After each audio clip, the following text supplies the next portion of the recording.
Is Ubisoft removing games? That's the question of the day. They have responded, there is clarification, but Ubisoft is decommissioning games, and it may affect what games you can or can't play in the future and what you could do with existing games that you own at this time. If you like these types of streams and discussions, be sure to hit subscribe and the bell button. That way you don't miss my live streams. I try to put everything right here at the beginning so you don't have to go hunting for it in the VOD. But if you want to be here for the live discussions, make sure you are subscribed to the channel and check the channel every day. Ubisoft removing games is a headline that nobody really expected to see, but here we are. There have been some games that have been decommissioned. Some features are getting shut off. Some games will simply not be available anymore unless you already own them. Ubisoft has clarified what is going on. I'll give you that in this video. If you like these short updates, hit subscribe and the bell button, or check out Reforge Gaming, where I streamed the discussion live. So from PC Gamer, here's some backstory. So last week, I'm doing this on July 12th. So last week, Ubisoft announced that it would be shutting off online support for a selection of games released between 2009 and 2019, including 11 such titles on PC. And they published a list of features that would sort of get taken away when they do this. All of the games would lose multiplayer and account linking, with relevant games also cutting off players' ability to access DLC.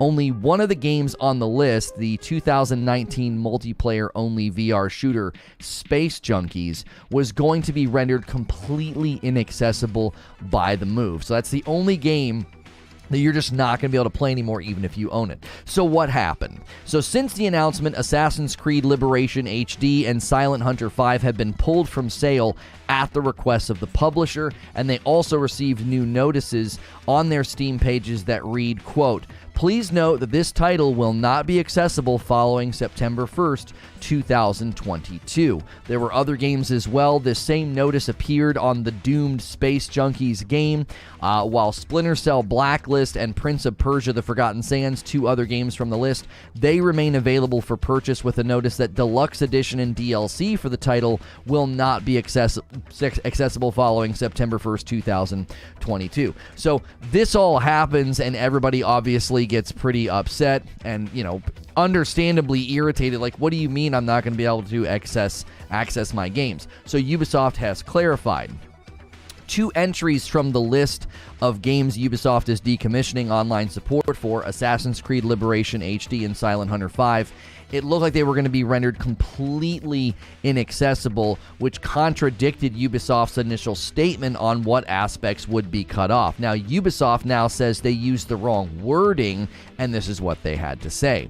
Quote, "As stated in our support article, only DLCs and online features will be affected by the upcoming decommissioning. Current owners of those games will still be able to access, play, or re-download them. Our teams are working with our partners to update this information across all storefronts and are also assessing all available options for players who will be impacted when those games' online services are decommissioned on September the 1st in 2022. It has always been our intention to do everything in our power to allow those legacy titles to remain available in the best possible condition for players, and this is what we are working toward."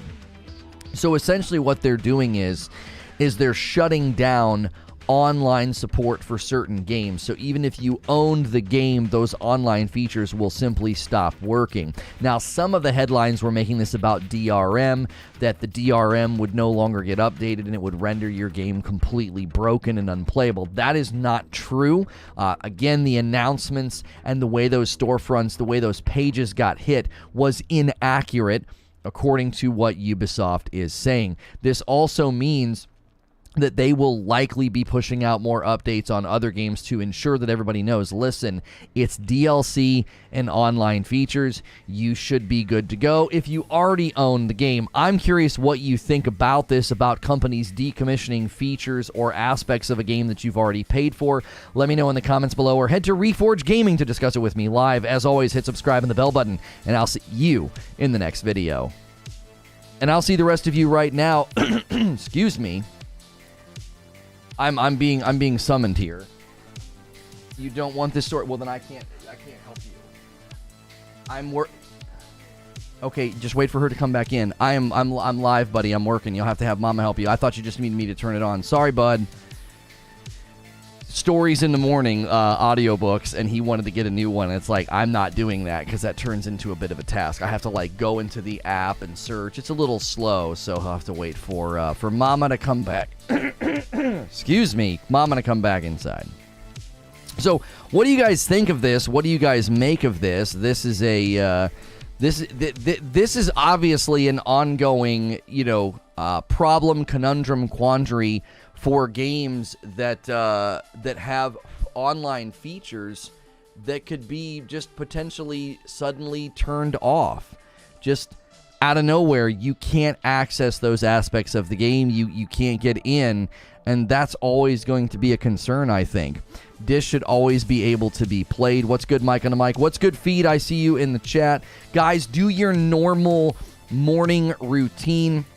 Make sure you are on live chat. Make sure you have smashed the like button. Get us our first 100 likes. We've come back from a break, and unfortunately, we're dealing with a bit of a news drought. So we're gonna have to carry these streams on our backs. Games with online features are getting hit too, says Distorted. This is a big concern for all digital games and DLC. It's bad business and will cause more subscription services.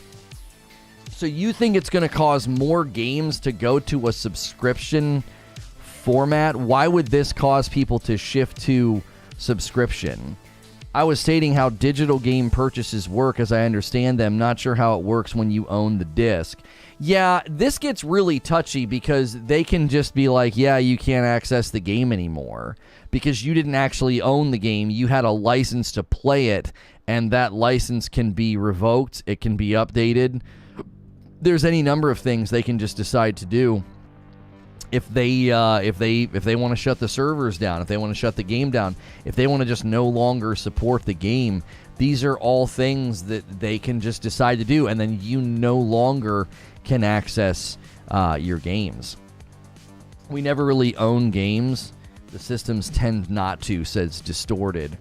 Legally speaking, this is a big concern for digital games. Games without online features getting hit too.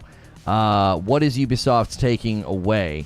So essentially what they did was Ubisoft formally announced, the headlines were like, oh, Ubisoft removing games, your games are getting removed. What they announced was they are shutting down online support, essentially, for games that launched in the window of like 2009 and 2019. And so many people were seeing their games were listed in the storefront that said, this game won't be accessible after September the 1st of this year. Well, that's not the correct phrasing.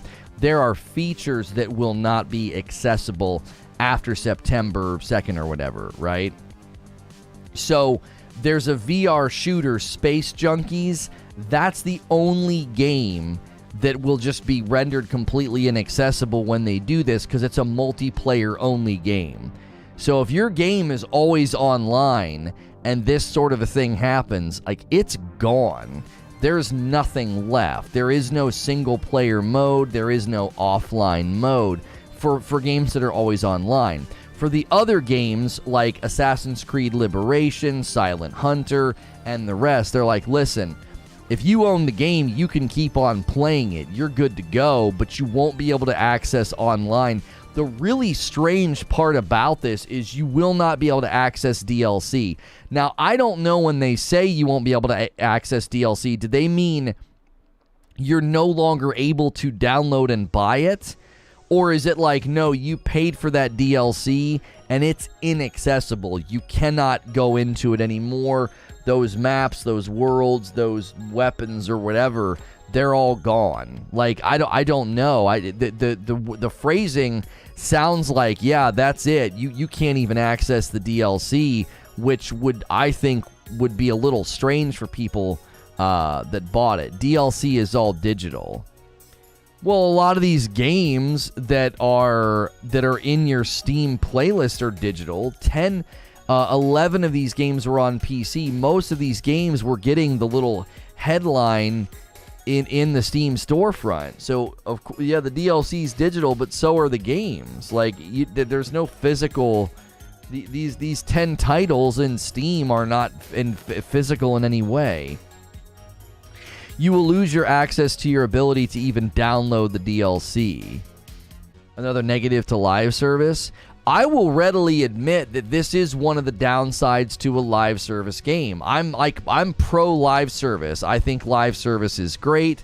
I think live service is a solid format for ongoing support of a game, monetization, experiences for the player. But if they decide to shut everything down, that's it. You're done. But they are accrued. I think you meant to say accrued. They're accrued through online verification. The DLC is. I understand the argument about does anyone play it anymore, but the principle still applies. The game's DLCs and features are paid for. Right, like what percentage of the consumer base is like, oh my gosh, that 10-year-old game, I can't go play my DLC now. But again, that you bought it. Like it excuse me. It doesn't matter how many people care. It's the principle. It's like, well, you can't just take stuff away from people that paid for it. Lono, hear me out. This supports the live service focus for Ubisoft. They are starting to decommission these games to free up server space. Well, now there's a theory that I like. I mean, I'm not saying I like it. I'm saying there's a theory that I think has legs. That's a pretty good theory. The idea being that, like, Ubisoft is potentially getting ready to push and do a bunch of live service games. They got, the Division Mobile and all this other stuff. They could be like, listen, man, we got to shut these servers down. If we don't shut these servers down, we're not going to have enough to do these games. We have to shut down online support of all these games. Now, I don't know if what you're doing, Alex, are you saying that I think they're getting purchased by Sony. I think they're getting purchased by Sony. And I think in their purchase by Sony, they're getting ready to be in a position to help Sony create live service games. Free Division game, live service Assassin's Creed, they're preparing for full live service support. You can't, Hilly says, you can when you sell them a license to access the game disc or no disc, you don't own it. You think this is propping up their value, says Alex. Abe says, it would have been a good faith move on Ubisoft to just disable and remove the DRM. The games were bought at full price and even was on summer sale less than a month ago. Yeah, like, but the DRM really isn't the issue, is it, Abe? I thought that was like a false headline. It's not that it's removing the DRM wouldn't do anything. They're basically shutting, oh, I see what you're saying. It won't be able to verify ownership, which is that the DRM aspect? To limit piracy? Is that what that's supposed to be? Like, oh, well, we don't want people pirating, so it needs to verify that you own this, and that's not going to work anymore. And so when that stops working, you're going to be dealing with, basically, you're going to be dealing with a dead game. Like, it can't verify that you own it. I'm updating the shirt command. There we go. It'll take you to the 80s cartoon collection. Who's going to be the first coffee order of the day? Everything now under Reforge Roast. Right there. Nice label on my coffee cup. The brand new web presence has been launched. It's super clean. It works really, really well. The bags have been relabeled. ReforgeRoast.com or the coffee command in chat or the link below if you're watching the VOD. Thank you for everybody who's been supporting the coffee. We need a couple more likes. We don't have 100 likes yet. Come on, we're slacking with the turnouts. Turnout's been lower and the likes have been lower. We got to push. We got to really, really push here. We're in like this lull in the summer. There's going to be a bunch of stuff launching like August. So end of July, things will pick up again. This has to be close to breaching some sort of consumer protection law, says Fozzie. Would any of the lawyers agree? Here's the difficulty with consumer protection laws, okay? Guys, thanks for the likes. You're the best. I appreciate you smashing that button. Here's the challenge with consumer protection laws. These EULAs, these end-user license agreements that you agree to and these TOSs that you agree to, they basically give them the out. They can be like, look, tomorrow, you know, the Division 2 could just shut everything down and your character's gone. They could be like, yeah, we're done with the Division. We're not wanting to support this game anymore, and we no longer... I believe that they're only legally obligated for, like, I don't even know if there's a legal obligation for a certain amount of time. Like, could they launch a game and, like, 2 months later be like, F y'all, and just shut the servers down? Like, I don't know. I truly don't know if there's even sort of, like, an enforceable limited amount of time where you could say, hey, when someone buys this game, you need to provide access to it for at least a certain number of months or something. I don't know. More fake anger over games no one's still playing in a major way. You expect games from 2014 to stay up. Well, Soldier Boy, it's not necessarily fake anger, because there has been an ongoing discussion about game preservation and game ownership. This has been a debate in the gaming community for a while, and what this does is it paints a very clear picture. You don't actually own a lot of the games that you think that you own. Like, if you buy a game and you buy DLC, you don't actually own it. Listen, I'm not going down this road with you, but Bungie went through this when they started removing content from the game that you had paid for. Whether it was missions, planets, strikes, or whatever, they started removing stuff from the game so that the game could evolve and expand and not run out of space. They couldn't just keep adding to it for an infinitude, so they literally had to remove stuff from the game. And they were able to do this because it's all in the EULA. It's like they can be like, there you go, we're just yanking stuff out, okay? It's not that different for somebody to buy a game and buy DLC, and they're like, yeah, well, the DRM that checks ownership on that, we're not supporting this game online anymore, so there's no way to verify that you own the DLC, so sorry, man, you can't get access to this anymore. Because Eugene's like, well, this isn't a live service game, right? And so, at the same time, it's like, there is a significant difference, but it's not a hop, skip, and a jump away from a live service game removing content that you paid for. It's not that different at all.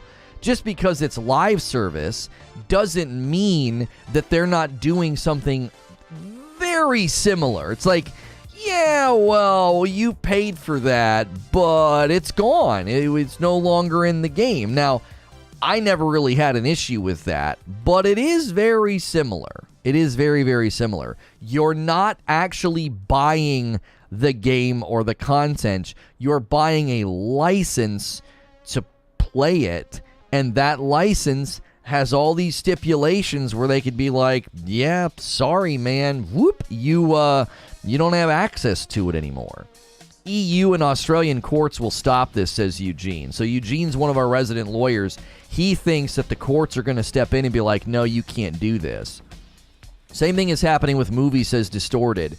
Review Tech did a video on service completely taking access from movies purchased in other countries. Recent movies too.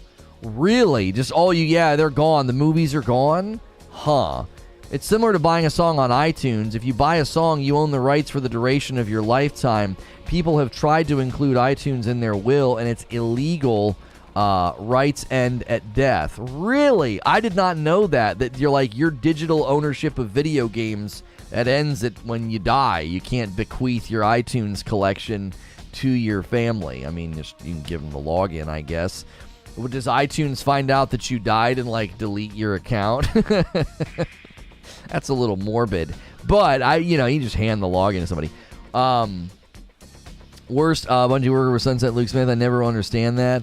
They bring now same guns back. I mean, I looked at one of their latest blog posts, and I was like, they've got a great format. I think a lot of people are going to follow that format. But, yeah, that's what a good live service game does. It delivers more of the same. Because that's generally what people want. Oh, he dead? Delete, right? Like, I just read through the terms of service, says Alex. It's absurd. There's a case law where people have tried to pass on Apple Music to offspring and it was not allowed. Yeah, permadeath is real, chat. That's right, sis.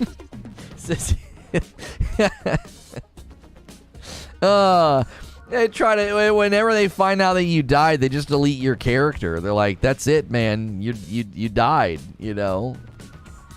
Funny enough, large portions of content that Bungie removed are still in the game, not to mention they removed content and then brought it back, but you have to pay for it again, e.g. the Leviathan.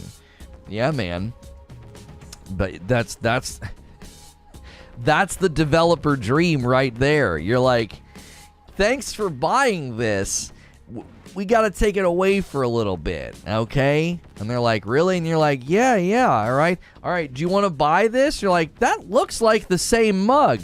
No, it's a little different. You know, I turned it around, so the handle's over here now, you see? And if you want to see the sticker, you have to turn it, right? Now, let's get that credit card number, and we'll get you all ready to go. They roguelike you. Yeah. It's just straight up rogue. They're like, everything's gone. Sorry, you want it back in, you gotta pay. Hundreds of TV shows are going to be removed next month. Customers in Germany and Austria will be affected. Jiminy Christmas. That is interesting, is it not? That you can pay for all these movies and TV shows. What if the service just goes away, right? What if it just goes away? If they're just like, well, we can't support it anymore. Sorry, we're bankrupt. You know? Like, Netflix is a subscription to watch whatever's there, all right? And stuff just disappears. They're like, yeah, sorry, you know, Paramount won Star Trek The Next Generation now. So, like, my wife and I, we still use Netflix, but we weren't using Hulu. So we canceled Hulu and we signed up for Paramount Plus because it was like we were enjoying Star Trek The Next Generation. Now, that's not the same as me going to Amazon and saying, I would like to own Spider-Man Far From Home. I want to own it, and I buy it so I can watch it every year when we do our MCU rewatch. Well, we don't do it every year. Maybe every couple years we might do a rewatch, right? It's going to get longer and longer to do that now with the, you know, what Phase 4 already has 50 hours. What the frick? But if Amazon was something like, yeah, well, we got into a little bit of a tiff with Disney, and you don't own that anymore. Yeah, it's not on our platform. It's gone. You'd be like, wait, what? I paid for it. Do I get my money back? Like, I've not seen it yet, Patrick. So to me, it's one of those situations where you don't, do we truly own anything digital? Like, our consumer protection laws needing to be updated here to say, if you are going to be selling digital items, there needs to be assurances made. You can't just weasel out of this with a EULA and a terms of service that someone signs just to get into your game. Do you know what I'm saying? Like, think about it like this. Right now, when you go to play Fall Guys, there's a EULA, an EULA. I believe it stands for End User License Agreement. I believe that's what it stands for. And when you sign that, you're basically agreeing to all their stuff. Like, you won't cheat and da-da-da-da-da, and you don't really own the game. Now, it's a free-to-play game, and you can spend money in that game. Hey, somebody ordered some Reforge roast a little bit ago. The first coffee order of the day. A bag of the dark roast to... This new order form doesn't show me their username, so I have to use... Oh, I see it. I take that back. Reaper. I see where it is. It's in a different spot. No worries. It's a good order form. I like it. It's just I got to look at a new spot now. Reaper, thank you for that first coffee order. Who's going to be the second? We always like to round out and have an even number of coffee orders. If you're not a coffee drinker, if you are a coffee drinker, you owe it to yourself to try Reforge Roast. The balanced acidity alone, if you've never had coffee with balanced acidity, you got to try it. Brutal Gear says, I completely agree with you, but is there an acceptable length of time what the kind of ends? I'm not sure what you're trying to say. For instance, is Nintendo expected to still support Super Nintendo if it breaks? Well, no. Hang on a minute, Brutal. Well, let's not conflate categories here. Let's not conflate categories. You're talking about hardware breaking. We're talking about digital goods. I'll move it to the top for you. By the way, Creature, the way you're doing it now, it puts their username on the shipping label. It's like, let's just say their name is John Smith. It's like John Smith, and then below that, it's like Tankman225, and then their address. It's not a huge deal. The labels are still legitimate, but it's not necessary, right? Like, they might not want their postal worker to know what their online username is. So I don't know how we fix that, but whatever. Yo, what's good, Cream of Wheat? Does anyone know if there are laws that determine... hang on, I need to go back to what I was saying with brutal, to brutal. Let's not conflate categories. There is a giant difference between your hardware breaking so you can no longer use your Super Nintendo or your Nintendo. You thought they would like it?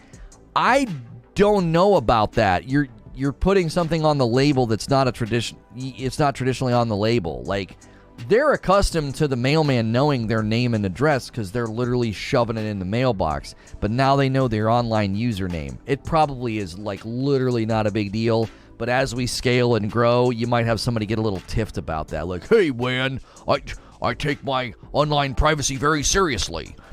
Anyways. The hardware of a Super Nintendo breaking is not the same as digital access being disrupted. Because as long as you have a working computer, let's just say, you can get online and download those games and play them. Like I said, I agree with you, but if we are updating consumer protection laws, are companies expected to keep up digital goods forever, even if the company can't afford it? That's where, right, that's where it gets a little hairy. I figured Get Wrecked 094462 would get a kick out of seeing it. Maybe. Probably, yeah, we don't want Abe. Abe doesn't want people connecting his real name with his online name. Yeah, it's a hop, skip, and a jump, Abe. Sherlock Holmes would have a hard time with it. If you're wanting non-YouTube users to start buying, you'll have to get rid of that. Yeah, we'll have to think through that too, because, you know, you're making... I think it's always been optional to put that username in there, isn't it? Like a guest checkout. As we grow, I think guest checkout becomes necessary, but currently that's not necessary. However, the consumer protection laws, as far as like you having the ability to access a digital good for an infinitude, the question on the table is, should they have to support it for forever? Well, I would say no. Like, that's not a reasonable expectation on a business. Dadgummit, look at that thing. My stickers, they're slowly... Oh,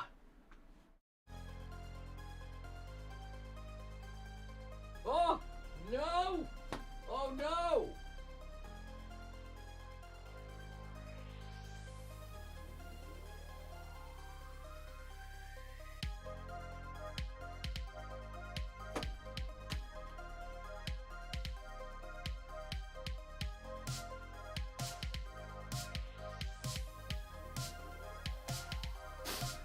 The temperature, I think when we were out of town and the AC broke, I think it got warm enough down here in the office that like the sticker started letting go. I'm gonna have to get some more. I'll just put a bunch of them on there so it'll never have a chance of falling because I've got extras.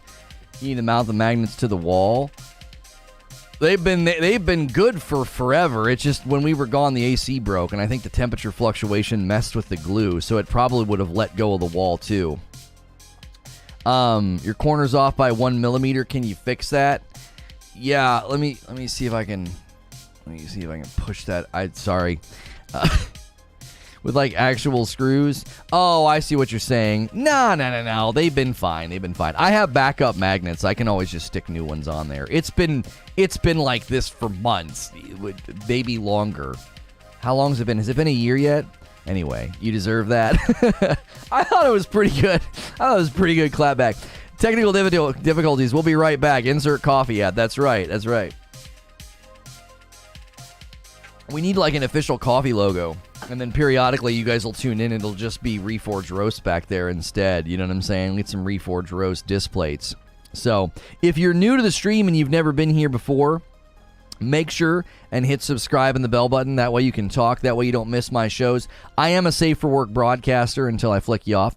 I am a safe for work broadcaster, so a lot of people throw me on in the background, kind of like video game radio or a video game podcast. So make sure you are subscribed to the channel and make sure you're smashing that like button. It does help out the video. If we could get another 20 or 30 likes, it would roll us over to 200 likes, and that would help immensely. We cover gaming news, and sometimes gaming news gets a little dry. We go through a little bit of a drought, but I think we put on a good show regardless. And so sometimes we have to kind of push the show up the hill to get it into new people's laps on YouTube. All joking aside, have you considered making your own coffee ad so you could run it during bio breaks? I've thought about that, Valiant. Like, I could just push a button and it would go to a scene. Yeah. That has the ad playing, because the ad roll on, like, 300 people when I'm streaming is not, it's probably not worth it. If I was doing it every 45 minutes like they're pressuring me. Oh, by the way, we need members. We are about to fall below 1,000 members. You guys went crazy gifting memberships last month. We're about to fall below 1,000 members. There are perks at different tiers of membership. If we fall below 1,000, Madam's not on cam on Friday nights. So 1,000 for Madam on cam. 1,500 members. If we hit 1,500 members at any point during this month, Madam will go back into Elden Ring and try and beat that boss in that dungeon. 2,000 members. If we hit 2,000 members at any point during the month, that unlocks the Star Wars watch party. So if you got a member last month, consider jumping in on your own. We're doing members content every single day of the week, as well as those Friday night streams. Community game night is this month. Next week on the 22nd, we'll be doing Fall Guys again. Fall Guys is free everywhere, so you have no excuse. Get it installed, throw down $5 and become a member and be here on a Friday night. Those Fall Guys game nights are a blast. Eventually, we'll do different games for game night, but for now, we've only done Fall Guys once, and it was super, super fun. So make sure you're here on the 22nd. Hilly will be rejoining me to co-host. Madam might jump in and play, especially if memberships pop, and we'll get her to come down and maybe play with you guys, play some Fall Guys, and see if she can't win some games. Hilly and I can always shoutcast what she's doing. So thanks for being here. Thanks for ordering coffee, doing membership, smashing like, and all of the things. Let's see. Paul says, the silly thing is the DRM is used to authenticate the game which you're booting from Steam. If you download the game from X site, it's DRM free. You're rewarding people for not buying the game. Here's what I don't understand, okay? Why hasn't Steam established, like, a solution here? Why doesn't Steam say, hey, look, we have record of the sale. So when you go to boot up the game, if the DRM fails, it should just check with your Steam profile and be like, oh yeah, he bought the game, right? Now, you're going to have fringe cases of people that did something funky, shared the game, bought the game, did whatever, logged in somewhere else. Who cares about those people? They're a percentage point of a percentage point. The average person would be like, oh, hey, Steam has record of the DLC sale. So when I go into this area and the DRM fails because this company's no longer supporting the game online, no worries. It kicks it over to Steam, and Steam's like, you're good. Yep, you bought the game. We have record of sale. You bought the DLC. We have record of sale. Someone will find a way to make it not matter anymore. Steam does have it. So what's the issue then? I don't understand why Ubisoft's even needing to do this. I 100% understand Ubisoft being like, we can no longer support this game for multiplayer. We've got to shut the servers down. No one's playing. There's like 2 people. There's a guy in Indonesia and a guy in Texas logging in every month. There's nobody else playing. We got to shut these servers down. That I completely understand. But as far as DRM on DLCs, like what Eugene is saying, you can't just remove it? How hard is that? Isn't it easier to just say, hey, we're going to do right by the customer. We're going to push out a couple of patches that'll, what'll it take? How long will it take you, Ubi? A weekend to drum up these DRM patches? I guarantee you, some hacker, some black hat guy will do it for free. Just give him the ability to go in and remove it all, and then he'll kick the updates to you. You don't have to worry about decommissioned online services with a pirated game. Funny how the stealing the games are the preservationists now. They don't want to remove the DRM. They don't want people to pirate it even when they don't support it. That's got to be one of the dumbest things. If they actually said that out loud, I'd be like, you sound like a dummy. You sound like an absolute idiot. Apologies, I'm away that weekend. I booked a trip for us and for about I'm available on the 29th if required. Well, it's not required, Hilly. It's not required. I can do a community game night without you. Could you do this week? It's short notice. The 15th short notice. We might not get a very good turnout. We kind of need to promote it. We need the gifting train and all that to get back up running full steam, and we're going to struggle with that because we're not having the turnouts that we need for that. So we might have to just kick it. We can't do it early, but if we have a week and a half, we should be able to get the train going and get a good turnout for community game night. You could do the 15th. Well, we would need to have a really different week than we're having right now. We would need to see a significant shift in turnout and members, because it would probably be a bad idea to do it short notice this week. I understand shutting servers down when nobody's playing the game, but make a way so that games that people have purchased will always be able to play it, sell it to a third party or something. The size of the game and the server is minuscule. The games are getting bigger and bigger. Remove this game from the server is like deleting a notepad file on your PC. Am I wrong? Well, no. I think you're looking at the telescope. You're looking at the wrong end of the telescope, Jester. It's not like they can just go into the server and be like, oh, it's fine. Keep that game over there. It's teeny tiny. It's fine. Just let it sit there. We're not going to get a ton of space by deleting it. No, they recommission the servers for other games. So, like, the entire server backbone infrastructure, all of that is set up for those games.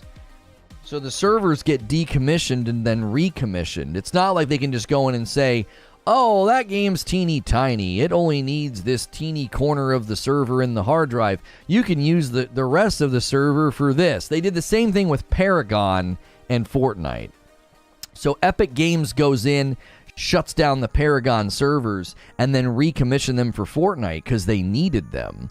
At that point in time, Paragon was in like a beta or early access or something. It was not in a position where tons of people were playing. Can't expect Sony to make CD players forever. CD players will make a comeback. You watch. Probably not. Let's see. Without Hilly, I suddenly had plans that day, says Abe. Shut up. People stealing games are the preservationists. They just told everyone not to buy their games. Have they said what games are being shut down? Yeah, okay, so there's 11 of these games are on PC. There's a selection of games from 2009 to 2019 that are going to be decommissioned. Now, a lot of them you've probably never heard of, but Assassin's Creed Liberation HD, Silent Hunter, there was Prince of Persia Forgotten Sands, Splinter Cell Blacklist, Space Junkies. So, they're no longer. Space Junkies is an online only game, so it's just dead once they do this. It is just absolutely dead in the water. You won't be able to play the game. It just won't be possible. You mostly play single-player games? Well, and this affects single-player games because they're basically saying, look, you won't be able to access the DLC anymore. You won't. They can't check to see if you own it, so it's just gone. It's like it doesn't exist anymore. Epic did right by Paragon, though. They released assets for free and gave full refunds for early access in the beta microtransactions. Well, I mean, they were in a position where they could do that. They were making so much money. It was probably nothing for them to do that. That is a goodwill gesture, though. Hey, there we go. Cat's trying to get the member train going. Let's get this member train going. That'll help. It'll get people in here. We'll have more people for Friday nights. Rockin', Robin, Dr. Dinglenut, Corey, Brutal Gear, and Camille. They got grabbed really quickly. Make sure and say thank you to Kat for that. We are close to slipping below 1,000 members. So if you got a gifted membership last month and you enjoyed all that great content, consider jumping back in. $5 a month gets you into members content basically every day, as well as those Friday night streams. Jonzo with a 16-month milestone. Welcome back. Dr. What now? Dr. Dinglenut. The PS3 emulator has been able to emulate the always online servers for D1, Killzone, and Metal Gear. That's insane.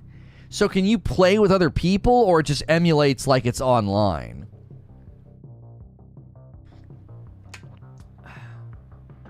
Yeah, I read through that in the open, Paul. That's what sucks about today's market. You don't buy the game, we buy access to the game, and at any time, the store or developer can pull your access for any reason. Now, some of this is part and parcel to the world that we live in, right? I don't know if this is some sinister plan to make it to where you don't actually own anything, right? I wish YouTube Premium came with a free sub. There's rumors that's coming. Hey, somebody else ordered some coffee. An order of Reforge roast, 2 light roasts to what? Oh, is this a subscription? Hey, that's dope. My man, where'd the username go? Congratulations on the sale. Well, they didn't. I don't know if they put it. Someone named James, I guess I'll say, did a subscription to 2 light roasts. We do have subscriptions available. So once a month, my man is getting 2 Reforge roasts, 2 light roasts a month. That's dope. Work and Alert came back to a gifted sub. Thanks. Oh, that's dope, Camille. Yo, good morning, Stormkiller. Epic never refunded me for early access to Paragon. As a result, I will never buy into another early access game, says Corey. We need to understand that this is a key reason game prices haven't skyrocketed. The field is optional. He didn't want to use it. Oh, okay, so the field's optional. Okay, that's totally fine. That's totally fine. You had to apply for it, says Robert. Corey, it sounds like you missed the memo. It's the same plan Bungie's using. They're going to recycle the assets into AC Infinity. No. Holy moly, you're breaking your back trying to jump over that skyscraper of logic. No, that's not what's happening here at all. You think they're decommissioning DLC for Assassin's Creed Liberation so they can reuse the assets in AC Infinity? That's not even remotely close to being an accurate reason at all. Come on, dude. That's a super old game.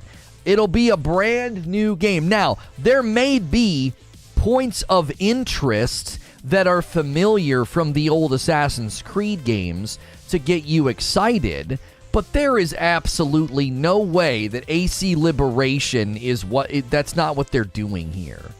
It is true, having a lot of servers is a big expense, especially for smaller studios that use other company servers.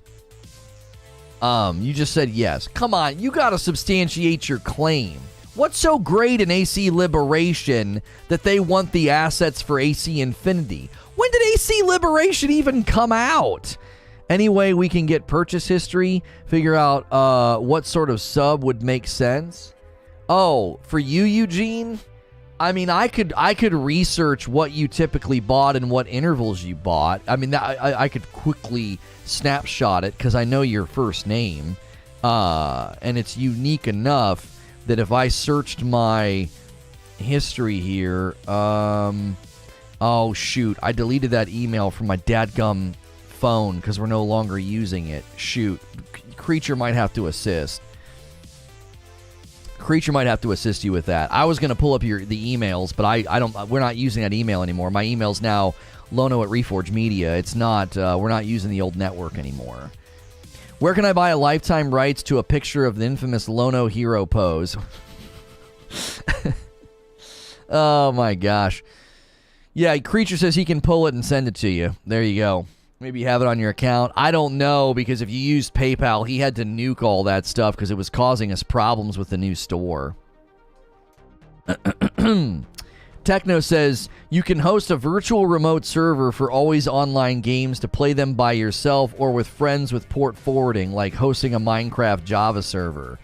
Oh, so that's how they do it with games like Destiny 1. That's crazy that people are actually doing that. Guys, thank you for 200 likes. I appreciate it. If you're just tuning in, we're talking about Ubisoft removing games. Where do you land on this? How do you feel about this? That was my order for the coffee. Rissick with a $10 tip through Super Chat. Thank you for your order of Reforge Roast and a tip through Super Chat. Let's keep it going. Let's keep the coffee orders going. Super Chats, gifting members, new members. Let's go. Let's get a poll going, actually. Should companies be able to remove your access to a paid game? Yes or no? If it's a paid game, right? Should companies be able to remove your access to a paid game? Should they even be allowed to do it? And I know that's a really generic way of asking it, but I just want to get opinion and discussion going on this, because I think there is a gigantic chasm of difference between an always online game like Destiny or The Division and like a single player game. I think there's a huge difference. They already clarified you won't lose access to Liberation. Well, you lose access to DLC.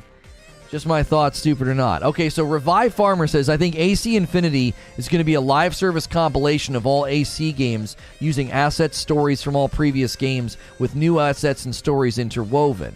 Okay, but here's the thing, Revive. Even if you're right, because I think you might be close to what they're going to do. I don't think you've got it exactly right, but I think you're in the room. You're in the ballpark, all right? That has nothing to do with what's happening right now. That has nothing to do with decommissioning really old games that, you know, from 2009 to 2019. That window of time, right? Ubisoft is just following the precedents that Bungie set with removing content or DLC from the game that people paid for. Ubisoft is just taking that precedence and expanding it. Thanks, Bungie. I do not see a connection between those two. I do not see a connection between those two. One is somebody saying, we want our live service game to continue. We're going to be cycling content in and out of the game. And yeah, they charge you for it. And the consumer base is clearly answered with a resounding, this is okay, because the game continues to get support and has a player base, okay? So the market has given them approval. Now, what Ubisoft is doing is decommissioning really, really old games and shutting down servers because they're likely getting ready to ramp up for other games and other launches, okay? You think Ubisoft's been given marching orders. Right. There's a giant difference between what Ubi is doing and what Destiny has done.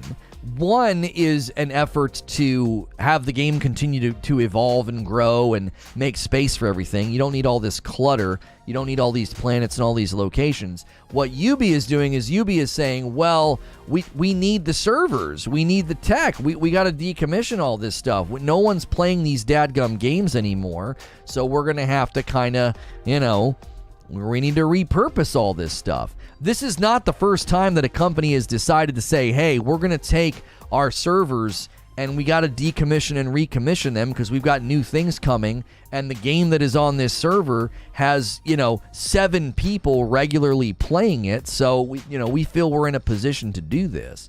It's not uncommon at all. What are you supposed to do with a Division 1 in like 7 years? Just keep letting people log in and play?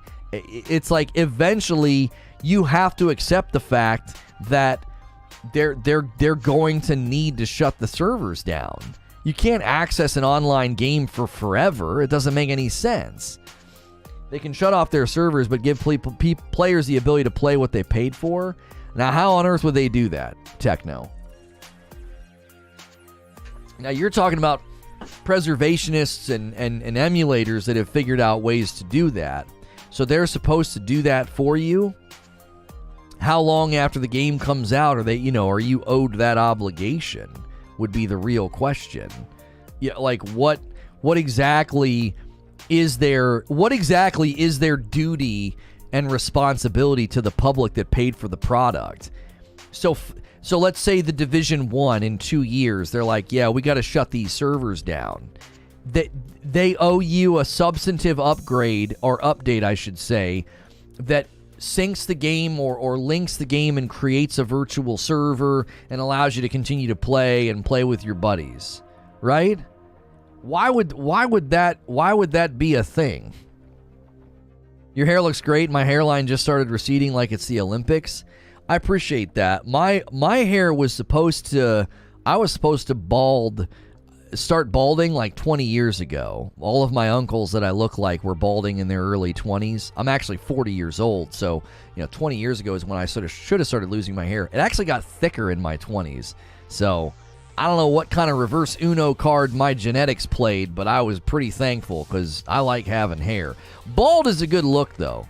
If you start losing your hair, man, just embrace it, because I think bald can be pretty dope looking, especially if you can grow good facial hair. Something like the Division 1 would have just become a single-player or network-enabled multiplayer game. Disable the DRM, says Abe. If it's a single-player game, it doesn't need the servers.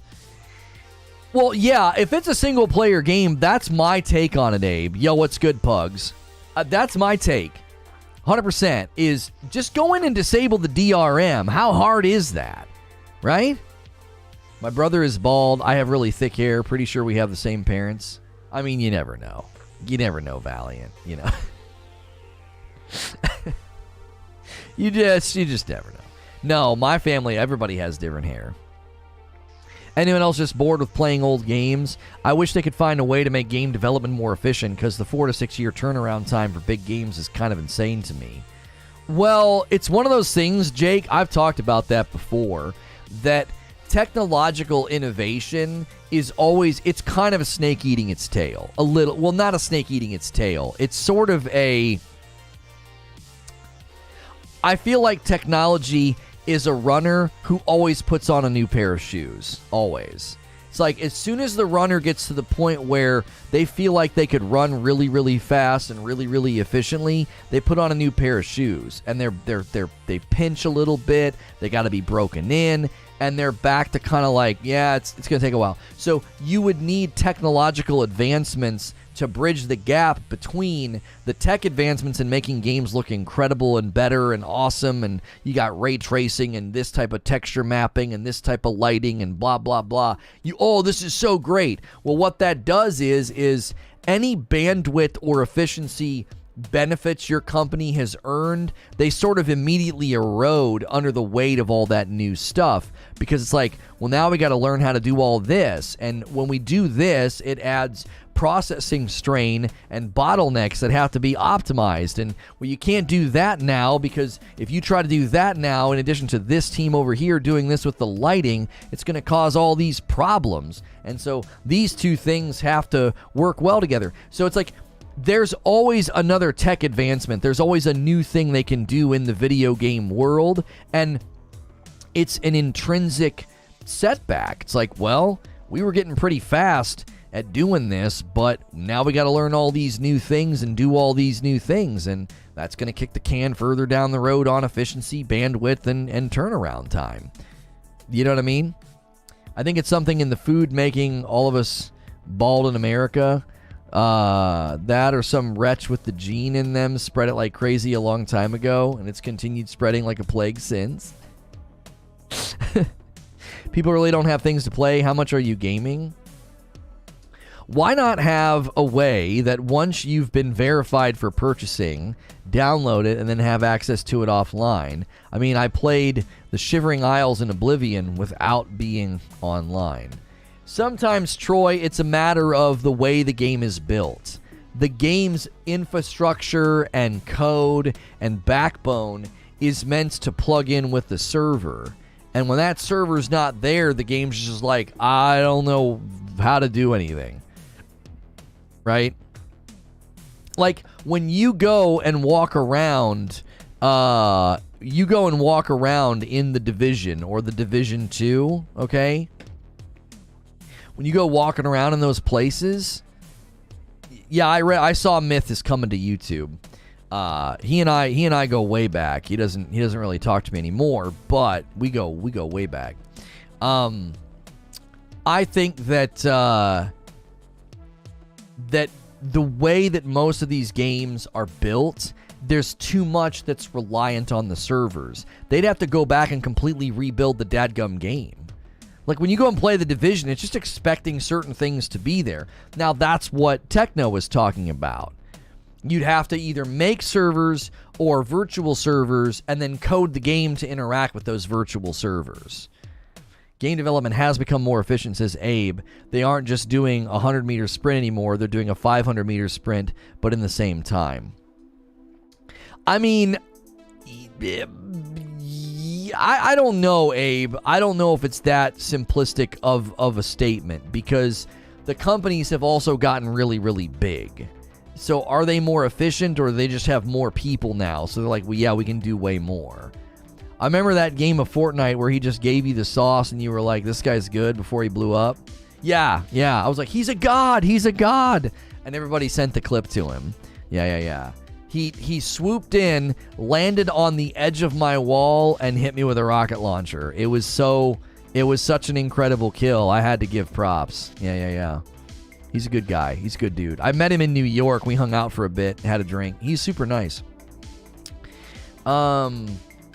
This is definitely a pretty good subject to talk about. Yeah, I think so. I think game preservation and game ownership is a huge debate in the gaming world right now, right? I'm Ukrainian. Can you speak Russian or Ukrainian? No, I cannot.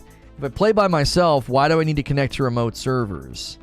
Techno, it's not that you need to, it's that the game needs to. When they build a game, and that game has all of these mechanics and firings and things that happen server side, what does that do when the server's not there? There's all these expectations. It would be like going to a restaurant and firing 2 of the people in the cook line and being like, I don't understand why you guys can't make a pizza now. It's like, what do you mean? What, you got rid of the oven and you got rid of 2 people from the cook line. All of these assumptions and baked in mechanisms aren't there anymore. Look, can you make me a pizza? No. We can spread out the dough and put stuff on it, and then it's going to sit there. It's got nowhere to go. Can you talk about this? No, I cannot. That's not what we do here. That feels like bait, if you want my honest opinion. The imperative is on them to have an exit plan, says Eugene. Ubisoft didn't make the decision yesterday to shut down these games. There has been behind-the-scenes convos for a while. They should have implemented an offline option. For multiplayer games or online games, I completely disagree. No. I do not believe that a company that makes an online game, a multiplayer game, owes you an offline option 10 years later. I don't agree with that at all. The Division 1 doesn't owe you that. Destiny 1 doesn't owe you that. They don't. They don't owe you the ability to play the game offline. Absolutely not. That dev time and that work and that bandwidth is not owed to you. That company gave you more than a substantive value transmission for your money. You were never promised an infinitude of access. That was never promised to you. I don't agree with that. Take a looter that stores gear server side. They need an exit plan that shifts the storage to local. No, I don't think they need to. No, there's no imperative on the company to do that. They don't need to technologically innovate or work or develop solutions so you can play an online game a decade later offline. I don't agree with that at all. There's no business, ethical, or moral imperative on the company to do that. I firmly disagree with that. That would be undue hardship on the company. We made a product, delivered it, serviced it, and delivered excellence. We patched it, we updated it, we kept things going. And 9 years later, we don't owe you anything. We don't owe you development time, bandwidth, solutions, innovation, nothing. We don't owe you the servers. We don't owe you a single thing. You got what you paid for. And we're going and moving on to something else. There's no imperative on the company whatsoever to do that. Now, you might say they have a business interest in treating those people right, but how many people at that point are still playing and are going to get angry enough to hurt future projects' sales projections? Like, oh yeah, no, we can't sell our next game. Everybody's so mad that we shut down the servers on the super, super old game that no one was playing. Like, I don't agree with that. What about when they sell you the game last week and tell you it's closing down 4 weeks later? Some of these games have been on the Steam summer sale. I will actually say that within reason, within 6 months or a year, if they do this, you're owed a refund. I actually think that that's fair. I think if you buy a game and 7 months later it gets decommissioned and shut down, you have every right to be like, I would like my money back. I think it's reasonable that when I buy an online game, I can at least play it for a year. Like, I don't think that's an unreasonable expectation. Once you get beyond that year, I'm like, I don't know. I mean, if you gave them $20 and you played the game for 12 months, I don't think that they owe you anything. Ubi has all but firmly made it so I'll never buy a non-service game from them. Sure, yeah, and most people will forget this in a month. Unfortunately, there's an entry plan when you buy most of these games. Let's face it, most of us have never read terms and conditions. No, not at all. When the game was being sold, granted it was on sale, it was still a profitable product. They made money from it. Yeah, and that money typically gets reinvested in new projects or company expansion or new technology, new hardware, new licenses. There's all kind of things that money goes to. You know, just paying people to, have a wage. I'm sure others are going to come to that same conclusion. I don't think enough people are going to come to that conclusion for it to matter, personally. I really don't. You're going to have to be, number one, you're going to be tuned into gaming news enough to understand what the frick's going on. Number two, you're going to have to care about buying a game and being able to play it a decade later. I don't think there's enough people that are going to check all those boxes to be like, yep, I'm never buying another Ubi game. If they come out with some single-player, awesome, super dope game, I'm not buying it because in 9 years, I might not be able to access the DLC. I don't think a lot of people are going to come to that conclusion. There are people that will, but I don't think there'll be enough of them.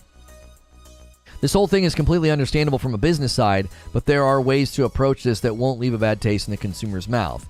This is the one thing I'll agree with.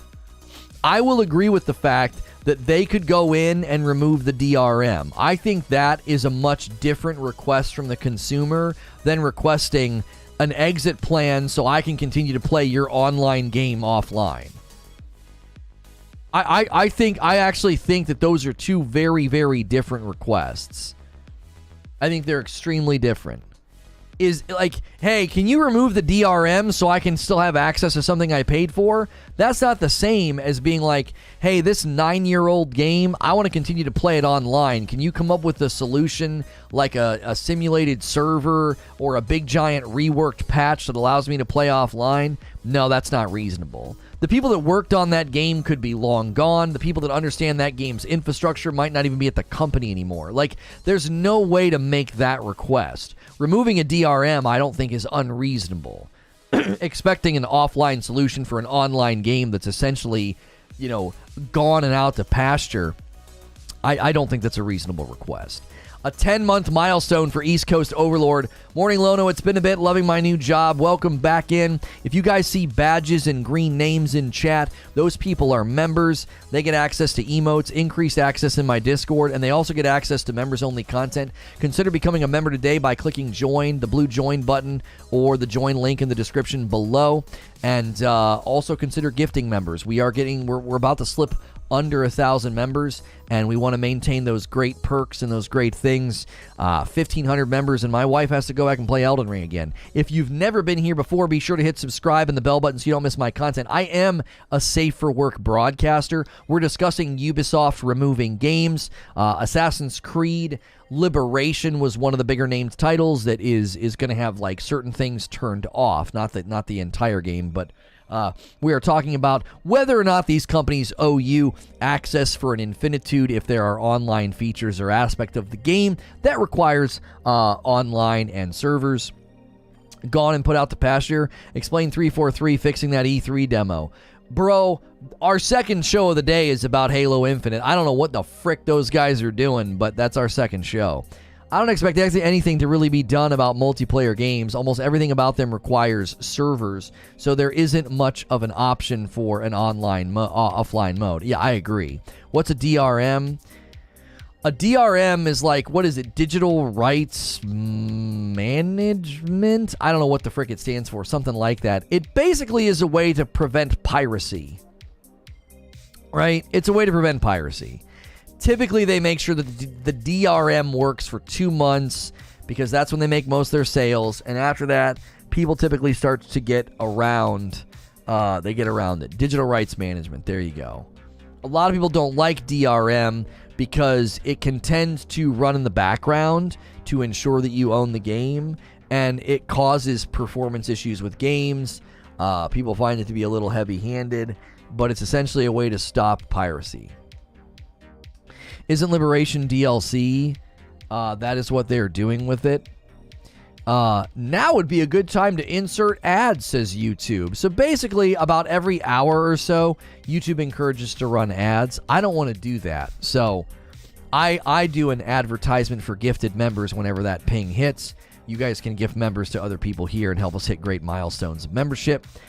Is the poll about what's ethical or what's legal? Just what you think. Should they be able to remove your access? Should companies be able to remove your access to a paid game? You paid for it, and now you can't access it anymore. Emulator devs are working on solutions for remote servers being turned off, so there is that. We do have a path. Not a complaint, but here's an interesting fact. Cyberpunk had no DRM day one on Steam. Huh, interesting. A lot of games don't do DRM. I don't think it's uncommon. Liberation was a handheld game that they ported to PC console. Yeah. It was not a very well-known title. It's an Assassin's Creed name. So it's one of the ones that people are actually going to recognize the name. They're like, "Oh, that Assassin's Creed game is being decommissioned. You will not be able to access DLC from it or online features." The Quarry, Supermassive Games, Nordisk Games acquisition, The Quarry Until Dawn. What? What's happening? The Quarry and Until Dawn developer Supermassive Games has been acquired by Nordisk. Well, hopefully that's good for him. Dan Tatasik says, the crappy thing is that games come with day one patches and are broken on launch until that patch. So even if you could install the game breaking bugs will still be there. Oh, right. If you install it. YouTube Lurker, he took up the mantle and said, listen, YouTube wants us to run ads. We're not going to run ads. We're going to gift memberships instead. Hemulin, Simon, Priest, Garrett, Jimmy, Ravenous Poro, they all grabbed a membership. Guys, make sure and thank YouTube Lurker. YouTube Lurker went absolutely massive last month with gifted members. So we want to see other people step up because I don't want YouTube Lurker to have to carry that every month. That's not a fair expectation of YouTube Lurker. Nordisk Games owns a majority stake in several other developers such as Avalanche Studios, Star Stable Entertainment, and Mercury Steam. When Assassin's Creed Origin DRM was cracked and removed, game performance went up an average of 26%. Really? I remember that game having performance issues on PC, and it was super annoying. If you own the digital version of a game, you will install the most up-to-date version, not the buggy day one version. Yeah, they don't go back and retroactively remove the patches. That is true. I appreciate that point of clarification. They don't go back and say, "Oh, hey, we're removing all the patches and updates, so whatever you download, you're not gonna get the latest version or whatever." That is absolutely the case. You get everything that they did up to that point. You're gonna get the updates. You're gonna get the patches. You're gonna get everything that they've ever added to the game to fix issues. So you're not going to be like, "Oh, I don't get a day one patch. This is ridiculous." That's actually not true. I would say vote with your money, says Ant. Reason why I don't play D2 anymore, but I say you should be able to have it for an infinitude, because I feel law should not impede my freedoms because some break the law. I don't understand what you're saying. Oh. You're saying because people break the law and steal and pirate the game. Yeah, but I don't understand what that has to do with D2. Elden Ring DLC just leaked for 2023. Yeah, I don't know. Josh, I'm not sure what you're trying to say. Ubisoft remove Hungry Shark. I'm not sure what you're saying, but you don't need to type in all caps. I don't know if I buy that Elden Ring leak, but it is from somebody that got ransomware on Bandai, so it could be legitimate. It just... Barbarians of the Badlands sounds like... It does not sound like a From Software way of naming something. I know it's linked to lore, and it could be true, but I don't know. I don't know about that. It feels to me like the name doesn't feel right. I don't know about the validity of that leak, but late 2023 makes sense to me, says Eugene. Did you know on Steam you can choose a specific patch or version of a game to download and play? No, I didn't know that. Yo, what's good, Kodiak? Oh, Hungry Shark. That's what he's upset about. Oh no! Oh no! Josh can't play Hungry Shark anymore. It's an actual game. Oh my gosh. Guys, this is an absolute tragedy that Josh, can we call you Josh? Joshua? Can no longer play Hungry Shark. This aggression will not stand. We will do everything we can to keep Ubisoft accountable for this act of aggression and this unfounded claim and reclaiming of content. I'm not buying that leak. There's some funky stuff with the Tekken logo and the Digimon game. Yeah, I don't think that's accurate. I don't think so. I don't think Elden Ring's waiting that long. I don't agree with Eugene. To me, I think we're getting DLC for Elden Ring Holiday. 18 months seems right. Okay. I'll agree with Eugene for one reason. All right. There is the likelihood that Elden Ring DLC is going to take that long because the enormity of the game. I think it's going to be tough for them to just push out like a small DLC. I think the DLC is going to have to be pretty substantive, pretty good sized. You know, it might do stuff to the open world and in the game as a whole. Okay. However, that just feels like in a dadgum eternity. A year and a half later. I don't know. Easy Lebowski, you're being very undude. That's right, Weedman. I'm still trying to get through Elden Ring. I don't need DLC yet, says Garrett. Well, come on, Garrett. Kick it into high gear, man. It's been almost half a year. Elden Ring came out late February. It inspired Maneater. I'm sorry, is that a joke? Yeah, dude. Hungry Shark inspired Maneater. Come on. They can't just push a ring-size city-size DLC. I know. If you're just tuning in, we've been discussing Ubisoft removing games. We have a poll at the top of the chat asking if game companies should be able to remove your access to paid games. Could we get 50 more likes on the video? 50. Let's get 300 likes. You guys are amazing. We're kind of turning the rudder on this topic in stream, seeing a lot of people tune in. If you've never been here before, this is Reforge Gaming, a daily talk show about gaming news. It's live, it's interactive, it's safe for work, unless we're reacting to like an Asmongold video. It's safe for work. You can throw me on in the background. It's like video game radio or a video game podcast. Don't forget you can become a member to support the channel directly. I don't really run ads on the channel while we're live, and a great way to support what we do is to pay $5, become a member, get all those great perks and access to the daily members-only content, or order some coffee. ReforgeRoast.com. Link below in the description or the coffee command in chat.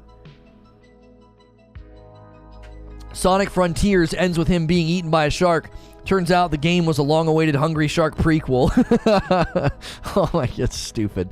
Elden Ring DLC is going to have a hard time getting me to play the game again. I absolutely loved my time in Elden Ring, but after a 140-hour playthrough, I think I'm done.